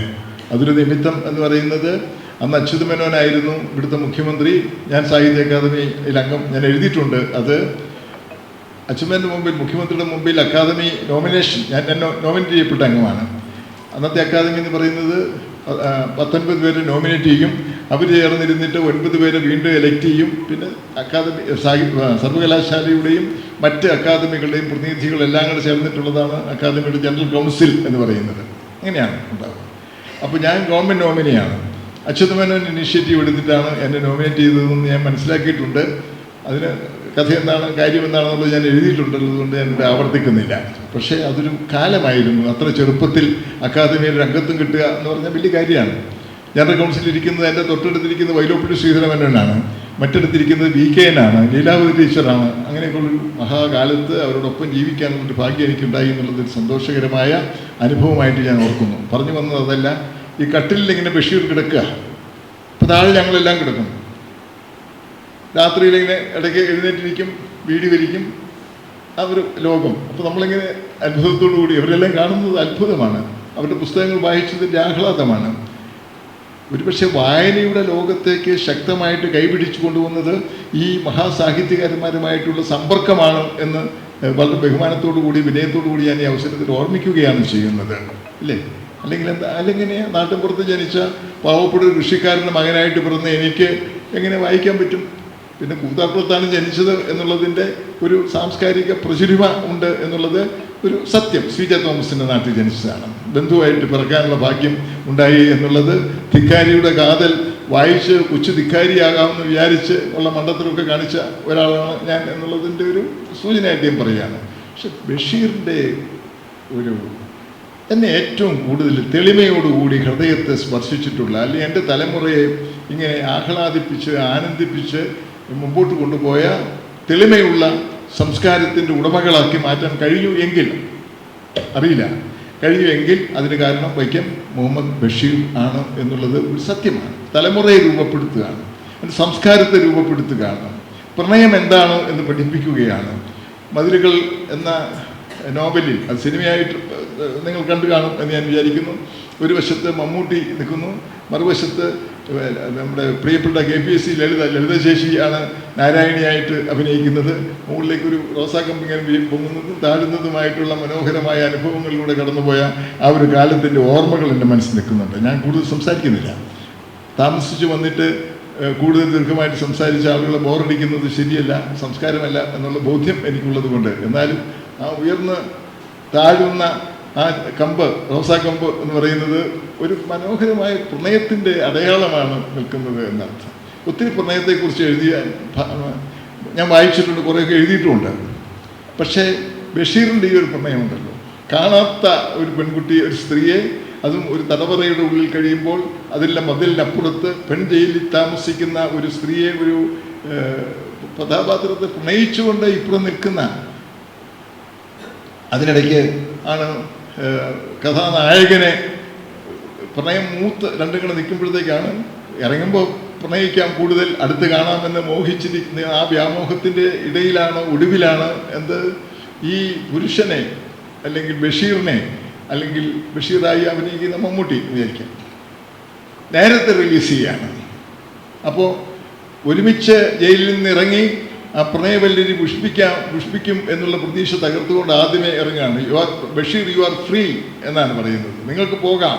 ഞാനിപ്പോഴും എൻ്റെ മനസ്സിൽ ചെവിയിൽ മുഴങ്ങുന്നുണ്ട്, ഹൂ വാണ്ട്സ് ഫ്രീഡം, ആർക്കാണ് ഈ സ്വാതന്ത്ര്യം ആവശ്യമായിട്ടുള്ളത് എന്ന് ചോദിക്കുന്ന ആ ഒരു നായക കഥാപാത്രത്തെ മതിലുകളിൽ നമ്മൾ കണ്ടുമുട്ടുകയാണ് ചെയ്യുന്നതെന്നർത്ഥം. വൈവിധ്യമാർന്ന, ഒട്ടേറെ വൈവിധ്യമാർന്ന, ഇത്ര വ്യത്യസ്തമായ ജീവിത ഭാവങ്ങളോടുകൂടിയ കഥാപാത്രങ്ങൾക്ക് രൂപം കൊടുത്ത മറ്റ് കാർട്ടൂൺ കഥാപാത്രങ്ങളെക്കുറിച്ചൊന്നും ഞാനിവിടെ പറയുന്നില്ല, അതുകൊണ്ട് ധാരാളമായിട്ട് പറഞ്ഞു കേട്ടിരിക്കും എന്ന് ഞാൻ വിചാരിക്കുന്നു. ഞാൻ വരുമ്പോൾ ശ്രീ ജിനേഷ് കുമാർ പ്രസംഗിക്കുകയാണ്. ആദ്യമായിട്ട് അങ്ങനെ പ്രസംഗം മനോഹരമായി പ്രസംഗിക്കുന്ന, എനിക്ക് വളരെ ഇഷ്ടമായി, ഒത്തിരി ഒരു ആസ്വാദകൻ എന്നുള്ള നിലയ്ക്ക് പറയുകയാണ്. അങ്ങനെ ബ്യൂട്ടിഫുള്ളി സ്പോക്കൺ എന്നുള്ള ഒരർത്ഥത്തിൽ, മുഴുവൻ കേൾക്കാൻ കഴിഞ്ഞില്ലല്ലോ എന്നുള്ള ഒരു ദുഃഖം എനിക്കുണ്ട്. അത് ഞാൻ പിന്നെ എപ്പോഴും കേട്ടോളാം, ഭാഗ്യമുണ്ടാവും എന്ന് ഞാൻ കരുതുന്നു. അപ്പം ആ നിലയിലുള്ള ഒരു വ്യക്തിത്വം, എഴുത്തിൽ, ജീവിതത്തിൽ എല്ലാം സമാനതകളില്ലാത്ത വ്യക്തിത്വം, ഒരു കഥ പോലെ നയിച്ച ജീവിതം, അല്ലേ? ബഷീറിൻ്റെ ജീവിതമാണ് ഏറ്റവും വലിയ കഥ എന്നെനിക്ക് തോന്നിയിട്ടുണ്ട് പലപ്പോഴും. അപ്പം അങ്ങനെ ഒരു സ്നേഹത്തിൻ്റെ, ചേർത്ത് പിടിക്കലിൻ്റെ, ഒരു കരുതലിൻ്റെ ഒക്കെ വലിയ അനുഭവം എനിക്ക് വൈക്കം മുഹമ്മദ് ബഷീറിൽ നിന്ന് ഉണ്ടായിട്ടുണ്ട് എന്ന് നിങ്ങളെ ഒന്ന് അസൂയപ്പെടുത്താൻ വേണ്ടി ഞാൻ പറയുകയാണ്. നിങ്ങൾക്ക് ആർക്കും അനുഭവം ഉണ്ടായിട്ടില്ലെന്ന് ഞാൻ വിചാരിക്കുന്നു. ആർക്കില്ല, ഉണ്ടാകാൻ വഴിയില്ല, കാരണം എൻ്റെ പ്രായമില്ലല്ലോ നിങ്ങൾക്ക്. അതുകൊണ്ട് ഞാൻ പറയുകയാണ്, എൻ്റെ ആ ഒരു കുഞ്ഞുനാളിൽ അക്കാദമിയിൽ ചെന്ന് കയറുക, അതൊക്കെ ഒരു ഭാഗ്യമാണ്. സത്യത്തിൽ ഇപ്പോൾ എത്ര പേര് കാലി പിടിച്ചിട്ടാണ് ഒരു അക്കാദമി അംഗത്വം കിട്ടുന്നത്? ഇത് ഞാൻ എൻ്റെ വീട്ടിൽ അക്കാദമി മെമ്പറായി എന്നുള്ള വിവരം ആരോ എന്ന് പറയുമ്പോൾ ഞാൻ ഞെട്ടുകയാണ് ചെയ്യുന്നത്. ഞാൻ അറിഞ്ഞില്ല അങ്ങനെ ഒരു അപകടം എൻ്റെ പേര് വന്ന് വീഴും എന്ന്. കാരണം ലിസ്റ്റ് അച്യുതമേനോൻ്റെ മുമ്പിൽ വന്നപ്പോൾ എൻ്റെ പേരല്ലായിരുന്നു ഗവൺമെൻറ് നോമിനിയായിട്ടുണ്ടായിരുന്നത്, വേറൊരാളുടെ പേരായിരുന്നു. അപ്പോൾ അച്യുതമേനോൻ പറഞ്ഞു, ഞാൻ കേട്ടിട്ടുണ്ട് ഈ ജോർജ് കുറേ നാളായിട്ട് പോയിക്കൊണ്ടിരിക്കുന്നല്ലോ, ഇനി വേറൊരു ജോർജിനെ നമുക്ക് വിടാം, ഒരു കൊച്ചു ജോർജിനെ എന്ന് പറഞ്ഞിട്ട് ഒരു ജോർജിൻ്റെ പേര് വെട്ടിയിട്ടാണ് ആരെന്ന് ഞാൻ പറയുന്നില്ല എൻ്റെ പേര് എഴുതി ചേർത്തത് എന്ന് ഞാൻ കേട്ടിട്ടുണ്ട്. അദ്ദേഹം വലിയ പർവ്വത സമാനമായ വ്യക്തിത്വമുള്ള ഒരു മഹത്വമാർന്ന ആ മനുഷ്യനെ ഒരു മാറ്റിയിട്ട് എൻ്റെ പേര് എഴുതി ചേർത്തു എങ്കിൽ അച്യുതമേനോൻ എന്നൊരു എന്താ പറയുക എനിക്കറിയില്ല, അങ്ങനെ അദ്ദേഹത്തിന് തോന്നി അല്ലേ. ഞാനൊരു കൂത്താട്ടംകാരനായതുകൊണ്ട് തോന്നിയതാണെന്നാണ് എനിക്ക് തോന്നുന്നത്. ഒരു കമ്മ്യൂണിസ്റ്റ് തറവാട്ടിൽ ജനിച്ചതാണ് ഞാൻ എന്നുള്ളതാവും ഒരു പക്ഷേ അതിനുള്ള ഒരു അടിസ്ഥാനപരമായ കാരണം. പിന്നെ ഒരു വായനയൊക്കെ ഉള്ളൊരു ആൾ എന്നുള്ളത് അദ്ദേഹം കേട്ടിട്ടുണ്ടാവും, എനിക്കറിയില്ല. എന്തായാലും ഞാൻ അച്യുതനെ കുറിച്ച് ജനയുഗത്തിനകത്ത് ഒരു വാർഷിക പതിപ്പിൽ വിസ്തരിച്ച് എഴുതിയിട്ടുണ്ട് ആ കഥകളെല്ലാം. അതെല്ലാം ചേർത്ത് ഒരു പുസ്തകമാക്കണമെന്ന് വിചാരിച്ചുകൊണ്ട് തന്നെ ഇരിക്കുന്നു. കമ്മ്യൂണിസ്റ്റ് അനുഭവങ്ങൾ, ചുവന്ന ആകാശം, അതിന് താഴെ ഉള്ള ഒരു മനുഷ്യ ജീവിതത്തെക്കുറിച്ച് പറയണമെന്ന് എനിക്ക് മോഹമുണ്ട് എന്ന് ഞാൻ സൂചിപ്പിക്കുകയാണ് ചെയ്യുന്നത്. അപ്പോൾ അങ്ങനെയാണ് സ്ഥിതിവിശേഷം. ബഷീറിനെ നമ്മൾ ഈ സ്മൃതി ദിനം അല്ലേ 31ാമത്തെ വാർഷിക ദിനത്തിൽ വീണ്ടും അനുസ്മരിക്കുന്നു. എത്ര അനുസ്മരിച്ചാലും എത്ര പറഞ്ഞാലും തീരാത്ത വിധത്തിൽ സമ്മോഹനമായ ഒരു വ്യക്തിവിശേഷമാണ് വൈക്കം മുഹമ്മദ് ബഷീറിൻ്റെത് എന്നുള്ളത് ചേർത്ത് നിങ്ങളുടെ പറഞ്ഞ അഭിപ്രായങ്ങളോട് ചേർത്ത് വെച്ച് എൻ്റെ ഒരു പുഷ്പാഞ്ജലിയായി സ്നേഹാഞ്ജലിയായി അർപ്പിക്കുക എന്നുള്ളത് മാത്രമാണ് ഇപ്പോൾ ഞാൻ ഉദ്ദേശിക്കുന്നത്. അതിനുവേണ്ടിയാണ് ഒന്ന് ഓടിയാണ് ഞാൻ വന്നത്. അതിൻ്റെ ഒരു തിടുക്കവും അതിൻ്റെ ഒരു ഞെരുക്കവും എൻ്റെ വർത്തമാനത്തിൽ ഉണ്ടാവും എന്നും ഞാൻ കരുതുന്നുണ്ട്. ബഷീറിനെ ഞാൻ വീണ്ടും നമസ്കരിക്കുന്നു. ആ സ്നേഹത്തിൻ്റെ മുമ്പിൽ എനിക്ക് അർപ്പിക്കാനുള്ളത് എന്നെ മാത്രമാണ് എന്ന് പറഞ്ഞ് നിങ്ങളെല്ലാവരെയും നമസ്കരിച്ച് എൻ്റെ സംഭാഷണം ഞാൻ അവസാനിപ്പിക്കുന്നു. നന്ദി. വിവിധ മേഖലകളിലെ വിശിഷ്ട വ്യക്തികൾക്കുള്ള പുരസ്കാര സമർപ്പണ ചടങ്ങാണ് അടുത്തത് നടക്കാൻ പോകുന്നത്. ഇതിലേക്കായി ജോർജ് ഓണക്കൂർ സാറിനെയും പഞ്ചാബ് സാറിനെയും ക്ഷണിച്ചുകൊള്ളുന്നു. ഡോക്ടർ കമാൽ എച്ച് മുഹമ്മദ് എന്ന പ്രശസ്ത എഴുത്തുകാരനാണ്. അദ്ദേഹത്തിൻ്റെ ഓർമ്മക്കുറിപ്പായ ഡെയറിംഗ് പ്രിൻസ് ടൂത്ത് റിവീൽ, അതിൻ്റെ മലയാള പതിപ്പായ ധീരനായ രാജകുമാരൻ എന്നിവ അവയുടെ അതുല്യമായ കഥ പറച്ചിലിനും ആഴമേറിയ സന്ദേശങ്ങൾക്കും വ്യാപകമായി പ്രശംസിക്കപ്പെട്ടിട്ടുണ്ട്. ലണ്ടൻ ബുക്ക് ഓഫ് വേൾഡ് റെക്കോർഡിന് അംഗീകാരം നേടിയിട്ടുണ്ട്. സത്യജിത് റേ പുരസ്കാരവും അദ്ദേഹത്തിന് ലഭിച്ചു. കൂടാതെ നിരവധി അംഗീകാരങ്ങൾ ഇതിനോടകം തന്നെ ലഭിച്ചിട്ടുണ്ട്. എല്ലാവരും ഒന്ന് ക്ലാപ്പ് ചെയ്യുക.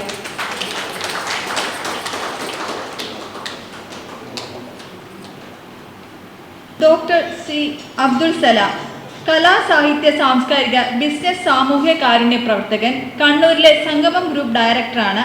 സാമൂഹിക സാംസ്കാരിക രംഗത്ത് കണ്ണൂരിലെ നിറസാന്നിധ്യമാണ്. പുരസ്കാരം സ്വീകരിക്കുന്നതിൽ അദ്ദേഹത്തെ ക്ഷണിക്കുന്നു.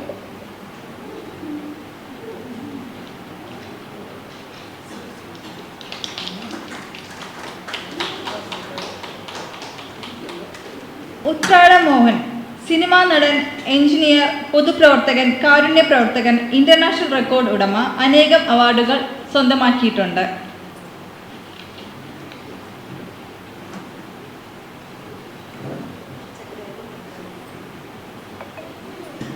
അജിനാസ് കുടഞ്ഞേരി, മിമിക്രി ആർട്ടിസ്റ്റ്, അവതാരകൻ, channel reporter, announcer, football commentator, Flowers TV comedy Utsavam 5 episode, flowers 1 കോടി, Manorama ഉടൻപണം, bumper Chiri, 24 news reporter, channel Kerala vision, Darshana TV, Jeevan എന്നിവിടങ്ങളിൽ ഷോ ചെയ്തിട്ടുണ്ട്. നിലവിൽ ചാനൽ 10 ന്യൂസ് റിപ്പോർട്ടറാണ്.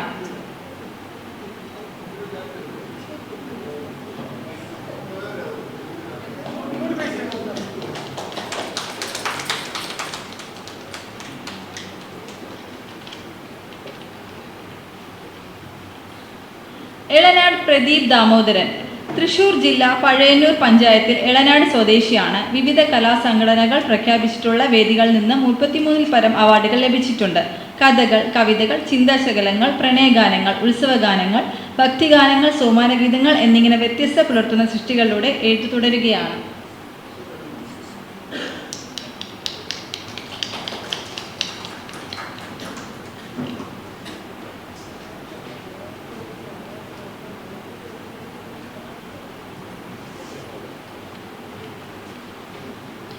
സുനിൽ സുരേന്ദ്രൻ കഴിഞ്ഞ 25 വർഷക്കാലമായി പൊതുപ്രവർത്തകനാണ്. പരിസ്ഥിതി രംഗത്തേക്ക് കടന്നത് 2021 ഡിസംബർ 23 പമ്പയുടെ തീരത്ത് പുണ്യം പൂങ്കാവനവുമായി ചേർന്നുകൊണ്ട് വൃക്ഷത്തെ നട്ടുകൊണ്ടാണ്. ആതുരാലയങ്ങളിലും ആതുര സേവന പ്രവർത്തകർക്കും ആതുര വൃക്ഷം എന്ന പേരിൽ സൗജന്യമായി വൃക്ഷത്തൈകൾ വിതരണം ചെയ്യുന്നു. 2008 മികച്ച സാമൂഹിക പ്രവർത്തനമുള്ള കേരള സർക്കാർ അവാർഡ് ലഭിച്ചിട്ടുണ്ട്.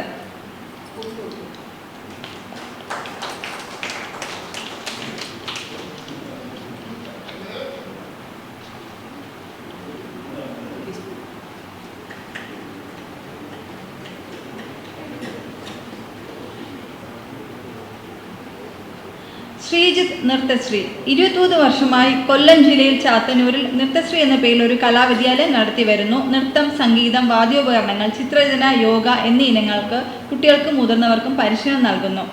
നിർധനരായ വിദ്യാർത്ഥികൾക്ക് സൗജന്യ പരിശീലനം നൽകി വരുന്നു. വർഷത്തിൽ ഒരു പ്രാവശ്യം പൊതുജനങ്ങൾക്ക് ഉപകാരപ്പെടുന്ന രീതിയിൽ നേത്ര പരിശോധന ക്യാമ്പ്, രക്തനിർണയ ക്യാമ്പ് എന്നിവ നടത്തി വരുന്നു. സാമ്പത്തികമായി പിന്നോക്കം നിൽക്കുന്ന കുട്ടികൾക്ക് പഠനോപകരണ വിതരണം, അവാർഡ് വിതരണം എന്നീ ഈ സ്ഥാപനത്തിൽ നേതൃത്വം നടത്താറുണ്ട്.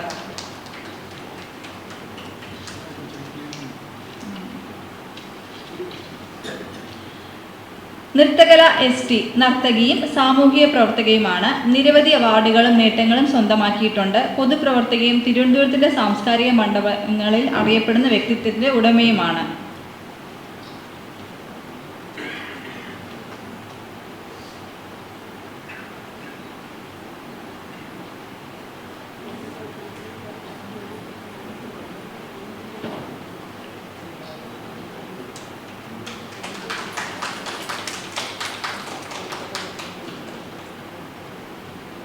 അങ്കിത S. ബാബു വളർന്നു വരുന്ന എഴുത്തുകാരിയും നോവലിസ്റ്റുമാണ്.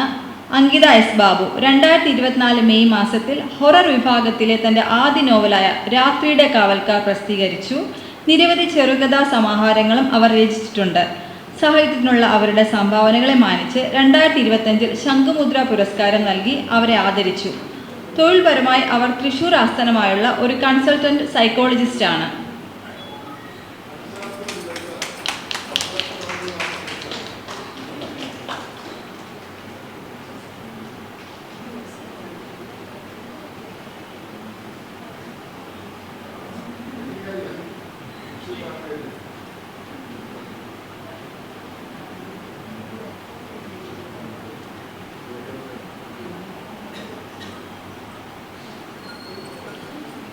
സുനിൽകുമാർ RS റിട്ടയർഡ് സബ് ഇൻസ്പെക്ടറാണ്. ആൻറ്റി സബോട്ടേഷൻ വിങ്ങിൽ പ്രവർത്തിച്ചിട്ടുണ്ട്. തിരുവനന്തപുരം ജില്ലയിലെ കാരോട് സ്വദേശി. ജീവകാരുണ്യ പ്രവർത്തനങ്ങൾ താൽപ്പര്യം. ശമ്പളത്തിൽ നിന്നും ഒരു വിഹിതം ജീവകാരുണ്യ പ്രവർത്തനത്തിനായി ചെലവഴിക്കുന്നു.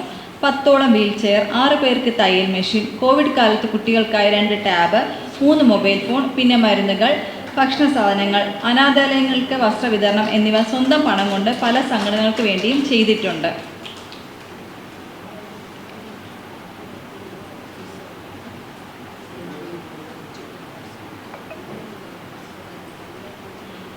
രാജേശ്വരി KB എഴുത്തുകാരി, ജീവകാരുണ്യ പ്രവർത്തക, മലബാറിലെ ആദ്യ വനിതാ കോൺട്രാക്ടർ. തുടർച്ചയായി ഫേസ്ബുക്കിൽ 655 കഥകൾ എഴുതി universal readers forum record ഹോൾഡറാണ്.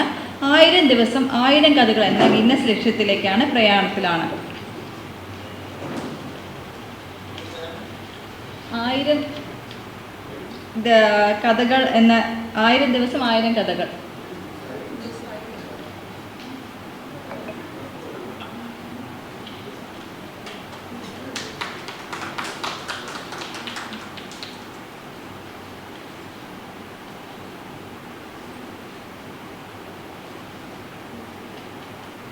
Sindhu Vishnu പൊതുപ്രവർത്തകയും അഭിനേത്രിയുമായ Shrimati Sindhu Vishnu 2021 മുതൽ നാഷണൽ ഹ്യൂമൻ റൈറ്റ്സ് ഫോറം എന്ന സംഘടനയിലൂടെ തിരുവനന്തപുരം ജില്ലാ ഭാരവാഹിയായി സാമൂഹ്യ സേവനം നടത്തുന്നു.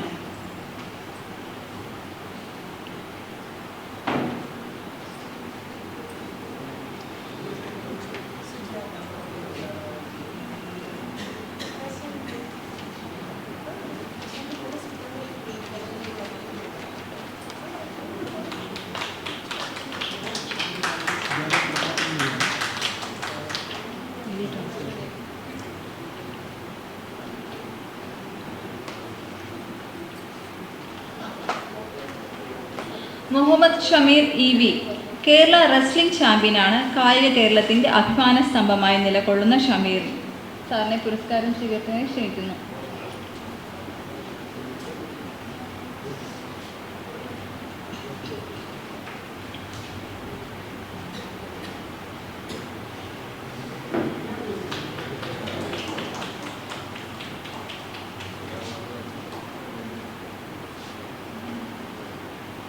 റാഫി പുതിയകടവ്, ജനം ചാരിറ്റബിൾ ട്രസ്റ്റ് ചെയർമാൻ, കോഴിക്കോട്, സാമൂഹ്യ പ്രവർത്തകൻ.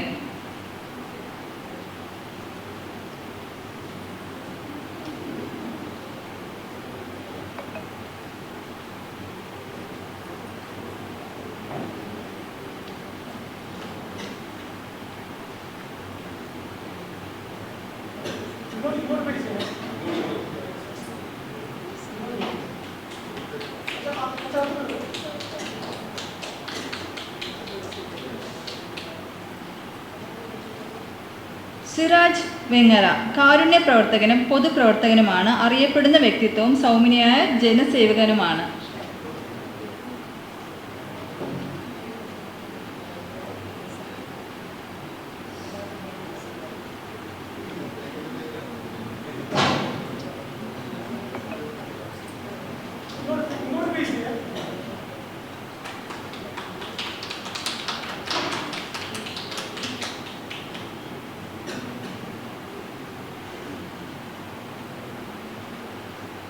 മുസ്തഫ താനൂർ, തണൽ മരം ഫൗണ്ടേഷൻ ചെയർമാൻ, ഭിന്നശേഷിക്കാരുടെ ഉന്നമനത്തിനായി നിരവധി പദ്ധതികൾ നടപ്പിലാക്കി വരുന്നു. അറിയപ്പെടുന്ന സാമൂഹിക പ്രവർത്തകനാണ്.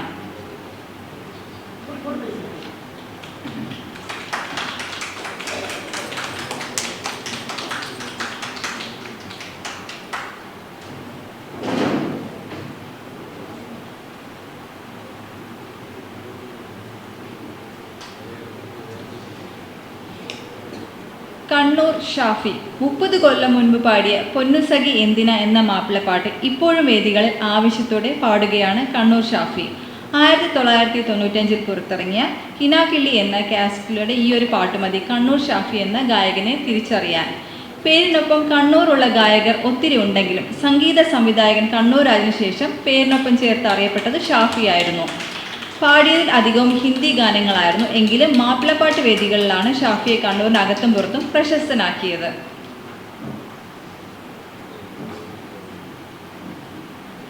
അഹമ്മദ് പി സിറാജ്, എഴുത്തുകാരൻ, സംവിധായകൻ, പരിശീലകൻ, അവതാരകൻ, മാപ്പിളപ്പാട്ട് ഗവേഷകൻ, ഗായകൻ തുടങ്ങിയ വിവിധ മേഖലകളിൽ കയ്യൊപ്പ് ചാർത്തിയ സിറാജ് ഉജ്ജ്വല വാഗ്മിയും നളവാചക പ്രതിഭയുമാണ്.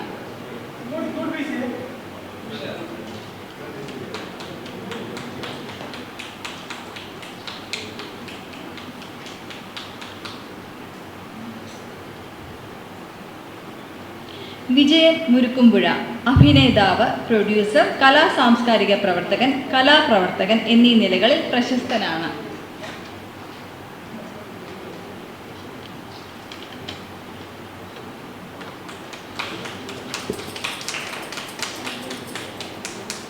അലോഷ്യസ് പെരേര, അറിയപ്പെടുന്ന പിന്നണി ഗായകനാണ് അലോഷ്യസ് പെരേര. ആദ്യത്തെ CD കൽക്കി ഭഗവാൻ 2000 പ്രകാശിതമായി നിരവധി ചലച്ചിത്രങ്ങൾ പാടിയിട്ടുണ്ട്. അദ്ദേഹത്തിന് പകരം വിജയമുരുക്കുമ്പോൾ സാറാണ് അവാർഡ് ഏറ്റുവാങ്ങാനായിട്ട് എത്തിയിരിക്കുന്നത്. അലോഷ്യസ് സാറിന് എത്താൻ സാധിച്ചിട്ടില്ല.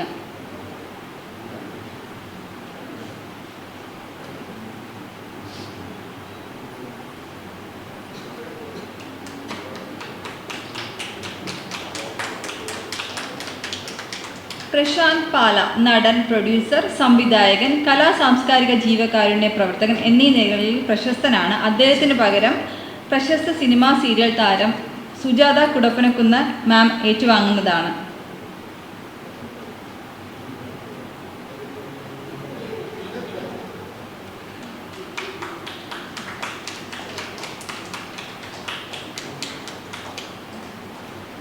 KA യൂസഫ്, പാലാരിമംഗലം, 1987 ഡിസംബർ 16 എറണാകുളം ജില്ലയിലെ മൂവാറ്റുപുഴയിൽ ജനനം. പാലാരിമംഗലം മടിയൂർ കാക്കാട്ടുകുടിയിൽ വീട്ടിൽ താമസിക്കുന്നു. മാധ്യമപ്രവർത്തകനാണ്. പെങ്ങൾ നട്ട പൂക്കളം കവിതാ സമാഹാരം, പാലാരിമംഗലം ഗവൺമെൻറ് VHS സ്കൂളിൽ ചരിത്ര പുസ്തകം എന്നീ പുസ്തകമായി പ്രസിദ്ധീകരിച്ചു.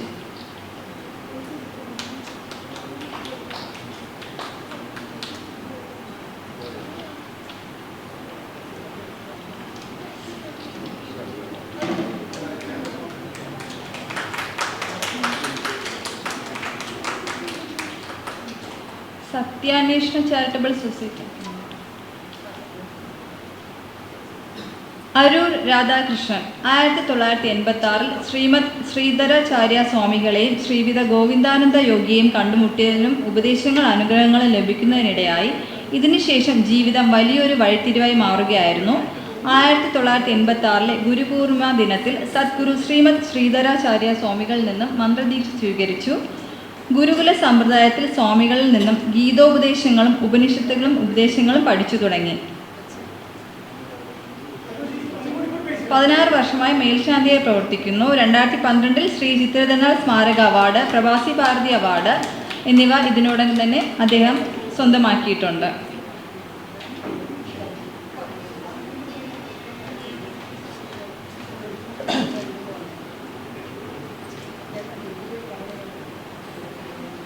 ബാലു പുഞ്ചപ്പാടം നാടൻ കഥകളും വയൽപ്പാട്ടുകളും എഴുതി ചിത്രീകരിക്കുന്നതിൽ മികവ് തെളിയിച്ചു.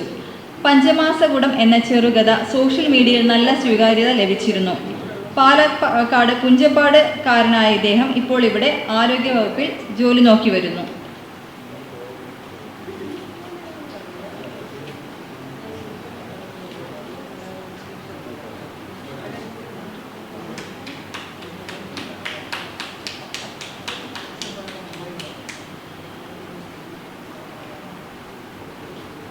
കമാൽ എച്ച് മുഹമ്മദ് രചിച്ച ഒരു പുസ്തകം ഡോക്ടർ ജോർജ് ഓണക്കൂർ സാർ.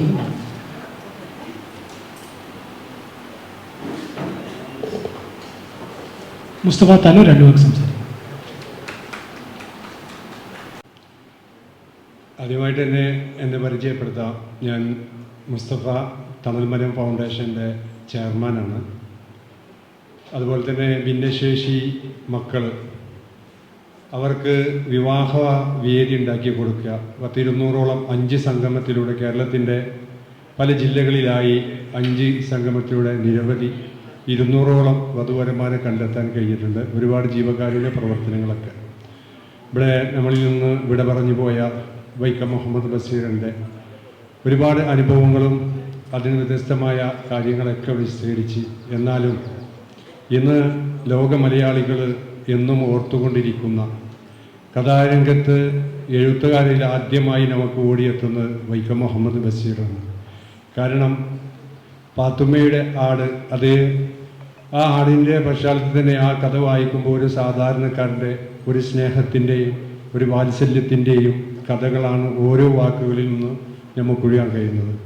അതുപോലെ തന്നെ മതിലുകൾ എന്ന അത് നോവലത് സിനിമയായി വന്നപ്പോഴും മമ്മൂട്ടി നായകനായിട്ടും അതും ഒരു സാധാരണക്കാരൻ്റെ ഒരു പാവപ്പെട്ടവൻ്റെ ഒരു പ്രണയകഥ അത് എടുത്ത് ശരിക്കും വളരെ വ്യക്തമാക്കിയിട്ട് ആ കാര്യങ്ങൾ വളരെ വ്യക്തമായിട്ട് പറഞ്ഞു. എപ്പോഴും ഏത് കഥാരംഗത്തേക്കും വൈക്കം മുഹമ്മദ് ബഷീറിൻ്റെ ഒരു പുസ്തകം വായിക്കുമ്പോഴും ഏതൊരു പാവപ്പെട്ടവൻ്റെയും സാധാരണക്കാരൻ്റെയും അവൻ്റെ ഒരു കണ്ണീരുണ്ട്, അവൻ്റെ സ്നേഹത്തിൻ്റെ, അവൻ്റെ ഒരു വാത്സല്യത്തിൻ്റെ ഓരോ വരികളും വൈക്കം മുഹമ്മദ് ബഷീറിൻ്റെ കഥാരംഗത്തുണ്ടാവും.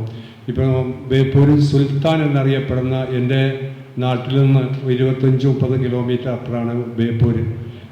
ആ ഭാഗത്ത് ബഷീർക്ക എന്നാണ് നമ്മുടെ അവിടുത്തെ മത്സ്യത്തൊഴിലാളികളൊക്കെ അറിയപ്പെട്ടുകൊണ്ട് വിളിച്ചുകൊണ്ടിരിക്കുന്നത്.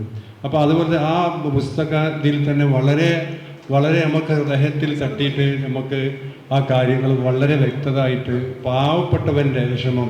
ഇപ്പം നമ്മുടെ ഇന്ന് മലയാളികൾ ഇന്ന് ഓർത്തുകൊണ്ടിരിക്കുന്ന നമ്മൾ സിനിമാ മേഖലയിൽ നിന്ന് ഇവിടെ പറഞ്ഞു പോയ ജയന്, ആ ജയൻ്റെ ഒരു ഡൂപ്പായിട്ട് അഷ്റഫ് എന്നൊരു വ്യക്തി തൃശ്ശൂർക്കാരൻ പല വേദികളിലും പല വിവാഹ വേദികളിലും പല ഫംഗ്ഷനിലും, പക്ഷേ ഈ അഷ്റഫ് എന്ന വ്യക്തിയല്ല അവരാരാധിക്കുന്നത്. ജയൻ എന്ന ആ ലോക മലയാളികൾ ചേർത്ത് വെച്ചുള്ള ആ ജയനെ ചേർത്ത് വെച്ചുകൊണ്ട് ആ ഒരു സ്നേഹം. അതുപോലെ തന്നെ എഴുത്തു മേഖലകളിൽ നമുക്ക് പോവുകയാണ്. ആദ്യം നമുക്ക് ഓടിയെത്തുന്നത് വൈക്കം മുഹമ്മദ് ബഷീറിൻ്റെ ഓരോ കഥകളാണ്. എന്തായാലും ഒരുപാട് ആളുകൾ സംസാരിക്കുന്നത് ഞാൻ കൂടുതലൊന്നും പറയുന്നില്ല. ഇതിനിവിടെ അവസരം തന്ന ഇതിൻ്റെ കമ്മിറ്റി അവർക്ക് 1000 അഭിനന്ദനം അറിയിച്ചുകൊണ്ട് ഈ അനുസ്മരണത്തിൽ എല്ലാ ഭാവങ്ങളും നട്ടുകൊണ്ട് ഞാൻ നിർത്തുന്നു. എല്ലാവർക്കും നമസ്കാരം. പ്രിയപ്പെട്ടവരെ, ഈ ചടങ്ങിൽ എന്നെ ആദരിച്ചതിന് ബഷീർ സാംസ്കാരിക വേദിക്ക് ഹൃദയം നിറഞ്ഞ നന്ദി രേഖപ്പെടുത്തുകയാണ്. ഒരു ചെറിയ കലാകാരനെ ചേർത്ത് വെക്കാനുള്ള നിങ്ങളുടെ മനസ്സ് അത് ഇമ്മിണി വലിയ ഒന്നാണ് ബഷീർ പറഞ്ഞതുപോലെ എന്ന് ഞാൻ വിചാരിക്കുന്നു. ബഷീറിനെ കുറിച്ചൊന്നും പറഞ്ഞിട്ടില്ലെങ്കിലും പറയുന്നില്ലെങ്കിലും ബഹുമാന്യനായ ജോർജ് ഓണക്കൂർ സാറിനെ കുറിച്ച് പറയാതിരിക്കാനാവില്ല. പിറകിൽ ബഷീറിന്റെ ഫോട്ടോ കണ്ടപ്പോൾ ഞാൻ ആലോചിച്ചത്, അദ്ദേഹം പ്രസംഗിക്കുമ്പോൾ ബഷീർ ഇവിടെ പിറകിൽ ജീവനോടെ ഉണ്ട് എന്നും ഈ കള്ളപടുക്കൂസുകൾ എന്താണ് എന്നെക്കുറിച്ച് പറയുന്നത് എന്ന് അദ്ദേഹം തമാശയിൽ പറയുന്നു എന്ന് ഞാൻ വിചാരിച്ചു പോയി. അത്രമേൽ ഹൃദ്യമായിരുന്നു അദ്ദേഹത്തിന്റെ അവതരണം. ബഷീറിന്റെ നിറവും മണവും രുചിയും ഒക്കെ അദ്ദേഹത്തിന്റെ പ്രസാദമധുരമായ സംസാരത്തിലൂടെ നമ്മൾ അനുഭവിച്ചു. അതുകൊണ്ട് തന്നെ ഈ അവാർഡ് ഏറ്റുവാങ്ങിയതിനേക്കാൾ ഞാൻ സന്തോഷിക്കുന്നത് അദ്ദേഹത്തിന്റെ സ്നേഹം തുളുമ്പുന്ന വാക്കുകളിലായിരുന്നു. ഒരുപാട് സന്തോഷം. അതുപോലെ ഇദ്ദേഹത്തെ കുറിച്ചും പറയാതിരിക്കാനാവില്ല. പേര് ദിനേഷ് കുമാർ. വളരെ മനോഹരമായിട്ട്, സാധാരണ ഈ എഴുത്തുകാരുടെയൊക്കെ ഒരു പ്രശ്നം എന്ന് പറഞ്ഞാൽ പൊതുവിൽ അക്കാദമിക് ഷാഠ്യങ്ങളും അതുപോലെ തന്നെ ഒന്ന് ചിരിച്ചു കിട്ടാൻ വലിയ പ്രയാസമാണ്. അദ്ദേഹം തുടക്കം മുതൽ അവസാനം വരെ നമ്മളെ മടുപ്പിക്കാതെ ചിരിച്ചുകൊണ്ട് ബഷീറിന്റെ എഴുത്തുപോലെ ആസ്വദിക്കാൻ പറ്റി അദ്ദേഹത്തിന്റെ പ്രസംഗം. ഒരുപാട് സന്തോഷം അറിയിക്കുകയാണ്. അതുപോലെ തന്നെ സലാം സാഹിബ്, അദ്ദേഹം എൻ്റെ നാട്ടുകാരനാണ്.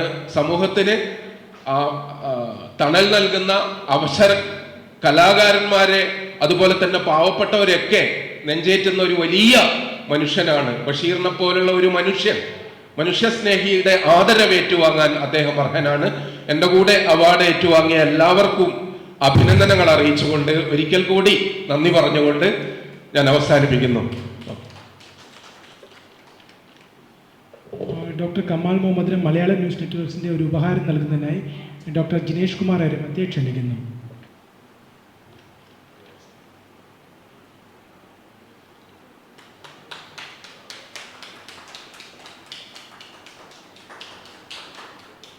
ഈ വേദിയിലും സദസ്സിലും ഇരിക്കുന്ന എല്ലാ ബഹുമാന്യ വ്യക്തിത്വങ്ങൾക്കും നമസ്കാരം.